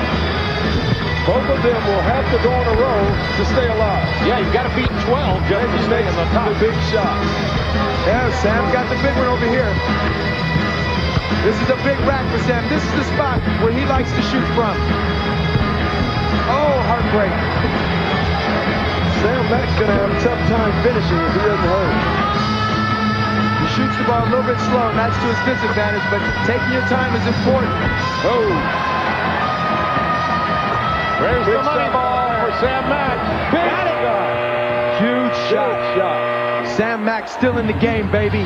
Not my guy. You know what? I'll tell you, see, the reason I like Sam Mack, I love these guys. This is a huge form for him, guys. If he wins this, he's playing in a place where he doesn't get much attention. If he wins this, he gets a couple of endorsements too, guys. It really made the endorsement career of Craig Hodges. Absolutely. Yeah, it really did. These last two shots were huge for Sam Mack. Here's Reggie Miller. Well, it's funny. One of the things Reggie Miller told me, he said he was worried about the first round. He said if I can get through the first round, he was guaranteeing me he was going to win it. He has some problems. That's going to be tough. Come on, here's an olive branch, Doc. What do you want me to do for you? Next up. I'm not hearing it, Doc. I don't know. Doc's not talking. No. Next up, Glenn Rice and Dale Ellis, two former winners. Yeah. Dale Ellis, this will be his 7th appearance in the competition, and Glenn Rice won it in 1995. And Dale Ellis is, for all practical purposes, the designated shooter for the Supersonics. And Glenn Rice is having a tremendous season. He's had 2 tremendous seasons in a row now. When you have them back-to-back, that means you're a great basketball player. Well, Dale Ellis in this history shows that he's either on fire or he's really cold, but he's got a great stroke, one of the purest three-point shooters in the game ever. Got over 1,000 to his credit and shoots 50% from the arc during regular season. The thing I like about Dale Ellis, Reggie, is he doesn't really bend his knees like most shooters do. He's so big, he does. He gets the lift, but he's a straight up and down shooter with great upper strength. Glenn Rice just has fluid control of the ball. Watch his follow through. No question. Unbelievable. And he's one of these guys that follows the ball through the net. Yes. If you watch him as he raises his head, he's looking at the ball and his arc. He probably sees the seams as it's going down the hole. Rice is 3 out of 3 on the money ball, and he'll certainly need it. And 4 out of 4 is Rice makes the on right the two-pointer. You bet. For all you kids out there, take a look at Dale Ellis' offhand when he let go of the ball. Look at that. The release is so perfect. So that last shot put Rice in the final so far. That was a big shot by Rice. Didn't get to the money ball. Didn't get to the money ball on the final rack. So Dale Ellis, looking like the machine gun shooter that he can be, got on fire in the second half. And let's look at Dale Ellis. And watch how beautiful his shot is. All you kids learning how to shoot the jumper. Ball right in front of his face. Elevate, shoulder square, and look at his release. I think even more important, Reggie, he never looks at the ball. All he does is look at the rim. Just watch Dale Ellis shoot the ball. He's paying no attention to where the ball is going. He has his eyes focused on the rim. And Doc, that comes from being experienced in this event. He knows the rack. He understands how to play this game. And you see now the top 4 are Ellis with 18, Ward 15, 14 for Mack, and 13 for Rice. That means Miller and Murray are already eliminated. And now the final 2 in this first round. Again, they're not shooting against each other. They're shooting to try to become one of the top 4 with points to advance to the semifinals. Hubert Davis from Dallas, former New York Knick, and Jeff Hornacek from the Utah Jazz. Reggie, you think it's an advantage going last? Now you know a score that you can chase for these two guys? We've just had an update, a correction on one of the scores. They changed Tracy Murray to now he has 14 points. So keep that straight with what the totals are to beat as we go into the final in the first round. Tell you what, Hubert Davis is a guy who practices more than anybody in this gym as far as shooting. I tell you what, Jeff Hornacek, when you look at him, everything could be a positive for him this time, because the last time he was at his event, Doc, he only got 7 points. Hubert Davis is on a roll. I'm telling you, Hubert Davis right now is on fire. Well, Jeff Hornacek said that last year he tried to copy Danny Ainge's strategy and shoot just standing set shots. He said this year he's going to shoot it in his own rhythm and not worry about it. And Hubert Davis hit 8 in a row before he missed. Yeah, now you know what happened? Both of these guys started out on fire, and it looks like they're wearing down a little bit. Hornacek is in it for sure. Well, Jeff Hornacek is really doing a great job because he has the lowest score. Hubert needs the money ball. Got it! Shot. Hubert got it around the rim off the board and back in for Hubert Davis. So now let's look at the finals here. I believe Davis has 15. Yes. I tell you what, that's Jeff Hornacek. Look at this. Last year he shot all set shots. This time he said, I'm going to shoot my regular jumper. I talked to him before this, and he said, I didn't practice one time. I had something else on my mind. Just before this All-Star break, we had to play the Bulls. Yeah, you know, he told me he tried to practice, and they didn't have a ball rack. That's right. So he laid him on the floor and started shooting around. He said it just wasn't the same, so he stopped shooting. He said, I'll tell you something else he said was really interesting. He said that this year he had to think of the clock, and he had somebody calling the times out. Okay, there are the semifinalists. Dale Ellis, 18, Hornacek, 17, Davis and Ward both with 15. They advance. Murray, Mack, Miller, Rice eliminated. We'll be back with the semifinals in just a moment from the AT&T Shootout.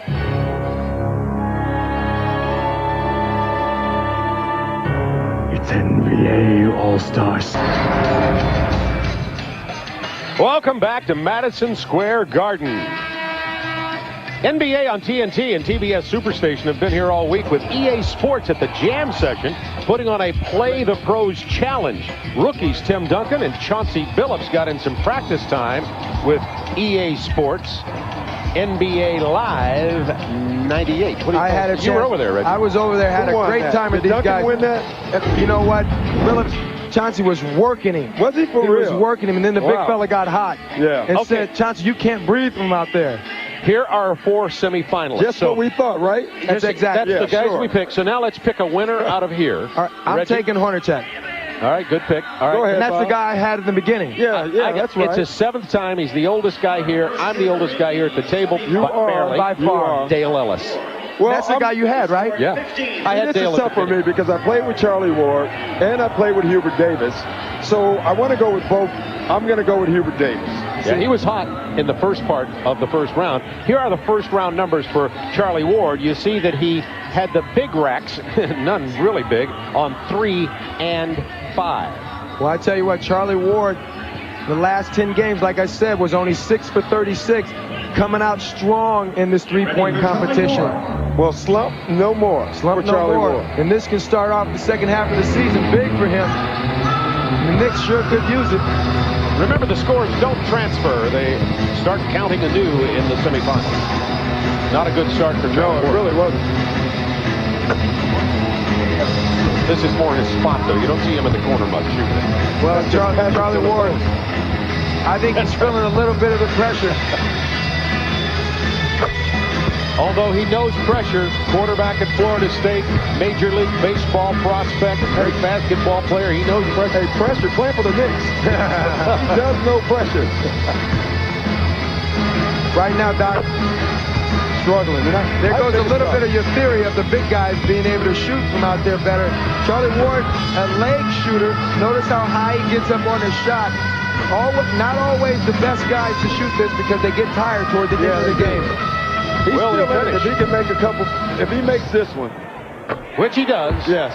That gives him 11, and you never know. You don't, because But remember, the scores don't transfer. They're not cumulative, so I it's a agree with brand new Reggie, game. though. I thought he got tired. Yeah. He started slow, and then he got tired, and that combination killed him. And officially, he does have 11 points.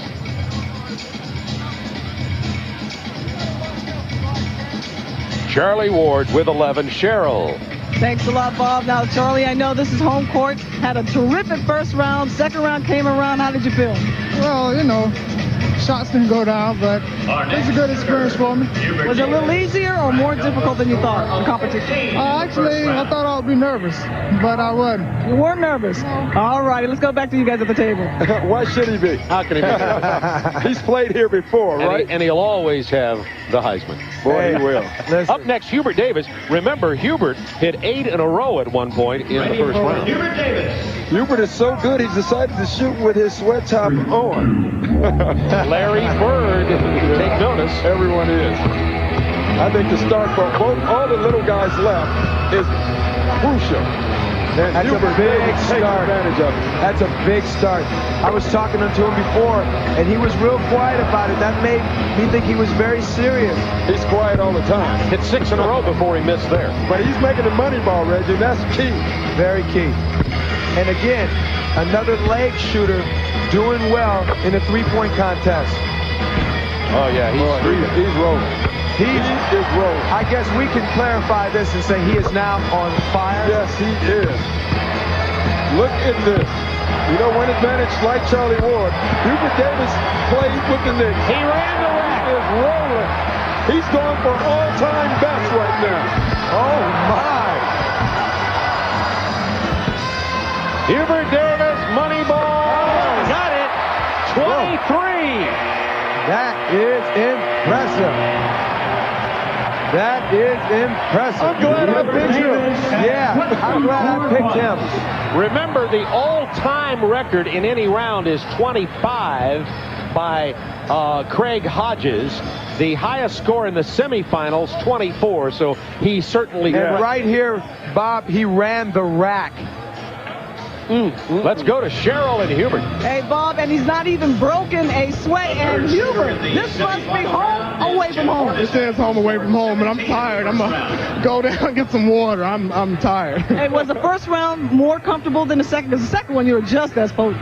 Well, I felt better in the second round. The first round, I just wanted to get out of there. I didn't want to embarrass myself, so it was a lot of fun out there, and I'm just gonna go out there and see what I can do. Looks like that score will stand. Let's go back to you, Bob. Okay, Hubert Davis with 24 points, hit 11 in a row at one point, and was 5 for 5 on the 2-point money You ball. got to remember, in the first round, he made 8 in a row. So far, what Hubert Davis has showed us is that he's a streak shooter. And the second round, he was on a streak a lot longer.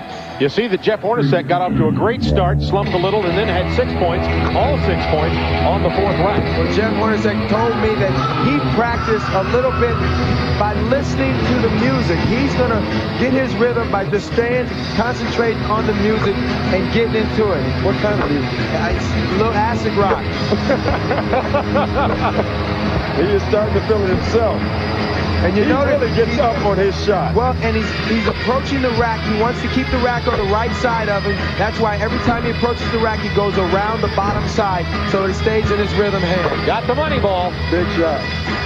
2 racks to go. A total of 12 points possible.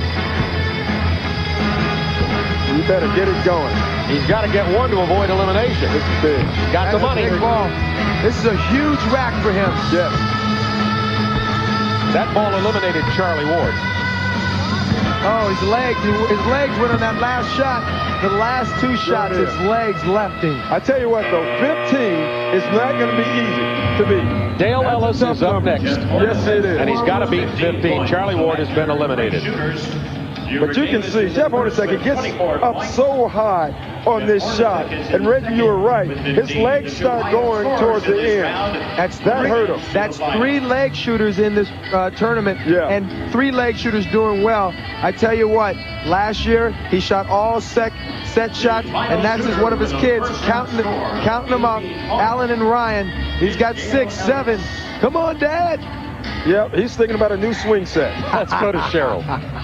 Thanks a lot, Bob. Well, the last 2 racks there, Jeff, look like your legs are about to give out a little tight on the last rack. Oxygen. Where's the oxygen? That's what happened. I took 3 warm-ups about a week before this competition. That's what happened. The second, third times I got a little tired. How difficult is it being in this competition and being a jump shooter? Well, takes a little more out of you. That's why I tried to shoot a little bit of a set shot, and it kind of hurt me there. But biggest key was I didn't make any of the 2-pointers. All right, thanks a lot. Let's go back to you, Doc, talking about set shots. Okay, Dale Ellis, who had 18, that's his first round. Remember, the scores don't transfer forward. Dale Ellis needs to beat 15 to achieve the finals. Look at the backspin on Dale Ellis' shot. You talking about back rotation? I tell you what, he's just got a beautiful shot, whether it goes in or not. Got 3 points on that rack. Yeah, really his shot is art. And he's got such a serious look on his face. And again, like we pointed out before, doesn't even look at the rack, keeps his concentration and the back of his head. You got a great shot at the back of his head. It doesn't move. No. Put his head on a stick. It don't even move. That was 5 in a row before a miss by Dale Ellis. See if he goes streaking again, looking for the money ball. Nope, not he's this time. He's going to need some. Well, he's got 2 racks, and you know Dale can fill him up quick. Got to beat 15 to advance. Oh, boy, this is going to be close. I don't think he's going to finish. Got to hit the money ball. 10 seconds, 8 seconds. Reggie told us it takes about 9 seconds to empty the rack. And you really do have to shoot a ball a second. He needs is 1. He needs to at least didn't get it out of his hand. No. Tie score. Dale Ellis with 15 and Hornacek with 15. I love this because it's free AT&T shootout ball. It means we're in overtime. I think this is going to be tough for Dale Ellis. Though he's the bigger guy, he just finished. That's a good point. And we have a tie for the Thanks a lot, Bob. You said you're a tie. The second round kind of got caught up with us. Well, this is an event you can't practice for, you know. I don't know the time. I didn't want to pay attention to what was going on this weekend. Blocking out just come shoot. I'm a little winded. I can tell that. You're breathing very hard there. Let's go back to you guys at the table. Okay, well, the good news for Cheryl, Dale, get him some water. He has some time for oxygen because Hornacek is going to be first. Yeah. I think the guy who might have the biggest advantage is Hubert Davis. He was telling us how tired he was, and now he gets some extra time to rest. Well, as we said earlier, Doc, and blows it out of the water about the big guys and the set shot shooters, because these are all jump shot shooters. Except for Dale, who really isn't a jump shot shooter. That's true. Yeah. He really does shoot a slight jump on his ball, but the other guys are jump shot shooters, and I don't think that we've had total jump shot shooters going in the third round. What's impressive, Reggie, is that you move the line back, and if you look in the history of the league in this tournament, it's been big guys. Larry Bird, who's won this. Right now, we got 3 small guys and 1 big guy. I think that is really interesting. Now, remember, in this shootout, it's the same rules, but only 24 seconds. Top score goes to the finals. Well, this could mean a lot for Jeff because the last time he was in this event, he only got 7 points. And I tell you what, Michael Jordan and Douglas Shrimp are the 2 guys that got the lowest points prior to that. Well, I think he's going to the finals. I think so, too. He is on fire. Got the money ball. By the way, did I pick him, guys? Yeah, I think you did. And that one counted. The last shot he took would not have. But unofficially, Jeff Hornacek, who hit 8 in a row, has 11 points. Now, these 11 points, remember, forget all the previous scores. They don't advance. So Dale Ellis knows what he's got to do. He's got to have more than 11 in 24 seconds. They're Tyler and Ryan, the sons of Jeff Hornacek. They're thinking new bike, new swing set. They know they're on their way to Disney World. away from Dale Ellis. He too will have 24 Well, let's hope Dale Ellis has recuperated. Well, I don't think he's had enough time. But he only has 24 seconds here. His number to beat is 11. You know what? With a guy like Dale Ellis, if he hits his first couple of balls, he's capable of not missing, fellas. Well, he better hit his first couple. Yes. Because Hornacek didn't miss many. Remember, 6 points available per rack. There he goes. He's looking tired. He's done. Well, he has 2.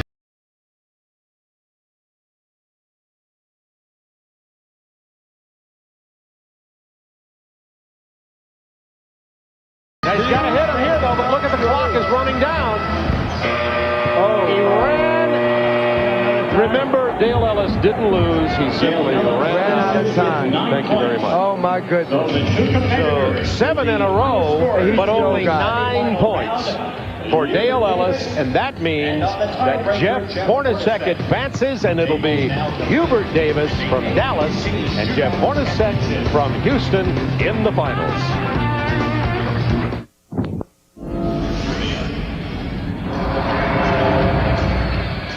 Along with Cheryl Miller, Reggie Theus, Doc Rivers, this is Bob Neal back at Madison Square Garden. The finals in the AT&T long distance shootout. There was a coin toss. Hubert Davis won. Elect to shoot first. Remember, Davis hit 8 in a row in the first round and 11 in a row in the semifinals. The scores don't move forward. They'll just start from 0. Top number wins. They have 60 seconds. Interesting that Hubert Davis won the toss and decided to go first. He's not been in a lot of big pressure situations. I think he said, I want to put the pressure on. Well, Doc, be the guy under the gun. Well, Doc, in '96 shootout, he made 17 points, didn't advance past the first round. But here's a guy who shoots 43% of his threes from behind the arc, so he definitely can get it going. Tell you what, he's rushing right now. Well, it tells me that he didn't want the pressure of knowing what the other guy was going to shoot, huh, Doc? Yeah, you know, I'd rather have the pressure. I'd rather know a score that I have to beat. And he's not on pace to finish right now. Oh, he'll finish because he'll speed up. See, he'll all the money. Well, like we said, it takes... Yeah, he ought to be able to. You got to have 9 seconds to finish a rack. He started off this with 12. All he's got to do is shoot a ball a second. He's got it easily. He needs all 3 of these to have an easy chance. Got to have this one. And he got him. And he did. So unofficially 10 points for Hubert Davis. But you know, in the final round, that's not an awful score. No. And you have to remember that after 3 rounds, guys are getting a little leg weary. Well, I think even more importantly, Jeff Hornacek took 12 more shots than Hubert Davis because he had to go to the shootout. And I think that's an important stat. Jeff said he was tired going into that shootout. And remember the last round, Jeff got tired on his last couple of shots as you watch Hubert Davis trying to finish out the big ball and got it in the clutch. Former New York Knick, now with the Dallas Mavericks, and also with Cheryl Miller. Thanks a lot, Bob Hubert. Last round, 24. 10 this round. How comfortable do you feel with that? Oh, I don't feel too comfortable at all. Not with Jeff here. He's probably going to beat that. He beat that with 24 seconds, so I'm hoping he gets a little cold out there. All right, he's hoping he gets cold and has a little faith. Let's see what happens, guys. Well, Bob, he said something very interesting. He only has 10 points. That means that Jeff can really take his time at each rack. He does not have to finish to beat that amount of points. Jeff Hornacek, you see what his semifinal score was. Remember, once again, those totals don't advance to this round. He starts with 0. And I think we can go out on a limb here and say Jeff is sitting pretty if he takes his time. Well, you remember, he got tired, and you made the point. He shot 12 extra balls. So all he has to do in these first couple of racks is just get a lead. Ooh, that's a big ball. Only 2. He's got plenty of time. He does not have to rush, but remember, he said that he wants to shoot it in his rhythm, which means he's got to jump hard. He ran the rack and got the money ball. He is in great shape. He's in tremendous shape. All he needs to do is make 3 balls or 2 and 1 with his money ball. And he has 30 seconds. This could be right here. Still hasn't won. If I was him, I would dribble it like a free throw. That's it. He won. And his kids are going crazy right now. I'll tell you what, he's putting cherries on the sundae now. It's all over. Jeff Hornacek is going to be the champion. And Utah Jazz have been shooting it well all night. Yes. Karl Malone in the finals of the 2-ball competition. Excuse me. Yes. Jeff Hornacek, well, his children, Tyler and Ryan, who've been really cheerleading, come out there to share in the glory. Watch them here. Look at the emotion. Yes. Boy. That's college. He can pay for their college tuitions now. At these days, it's $20,000. That's about what, the one semester. Craig Sager. Well, thank you very much, Jeff. Obviously, talked clear about your past experiences. Reggie said you only got 7 one year. What was the difference this time? Well, last time I tried to shoot a set shot so I could get all 25 shots off, and this year I just said I'm going to take my normal shot. If I get all 25 off, fine. If I don't, then I just concentrate on the ones I do shoot, and luckily this time I got them all in, even when I was shooting the jumper. Earlier in the 2-ball, your teammate Carl Malone and Tammy Reese got to the finals. He told you he wanted you to win it. Well, Carl, that's the demanding Carl, whether it's a little competition like this or games. You know, he's got the competitor spirit. He said, we almost did it. You go out there and do it. So I'm just out of the way. Great individual award, but what about this team? You're beating the Bulls twice this year. Is this the year you can go from the finals and win it all? Well, we hope so. You know, we have the capability there last year and playoffs last year. Made the big play. We got. Okay, we lost the microphone there of the interview with Jeff Hornacek, but we didn't lose our video replays of Jeff Hornacek, who becomes the 8th different winner in the 13 years of competition in the AT&T Long Distance Shootout. Congratulations to Jeff Hornacek of the Utah Jazz. Back to New York City. It has been a star-studded night, and Jeff Hornacek, who becomes the 8th different winner in 13 years of the AT&T Long Distance Shootout, wins. In the final standings, you see what everybody did. Hubert Davis finished second. Ellis, Ward, Murray, Mack, Rice, and Miller in that order. And Jeff Hornacek is our champion. And one quick note here, in the 2-ball competition, this was the first year ever, Cynthia Cooper and Clyde Drexler, they won $25,000. They each took 10, and they gave $5,000 to their coach, Van Chancellor. I thought that was quite nice. It's been great down here on the floor, Ernie. Let's go back up to you.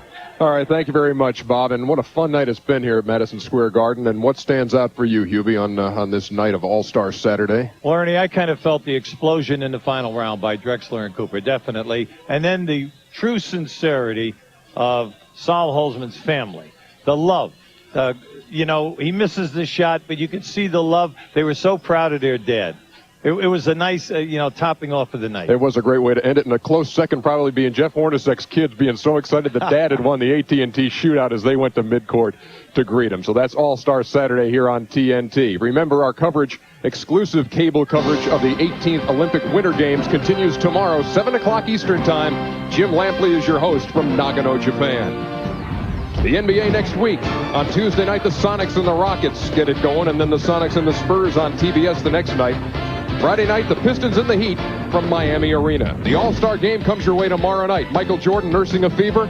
Will he play? He's a question mark. Let's hope we see him taking on Kobe Bryant in the West tomorrow, 6 o'clock Eastern Time. Coming up next on TNT, more basketball excitement. Michael J. Fox starring as Teen Wolf. And I know what you're saying at home. You guys have been on the air for almost 4 hours now, and we have not heard Frank Sinatra doing New York, New York. Yeah. You think we're going to let the night go by without doing that? Not a chance. Old Blue Eyes, Frank Sinatra. For all of us here in New York's Madison Square Garden, it's been a real kick, folks. Good night. Start spreading the news. I'm leaving today. I want to be a part of it.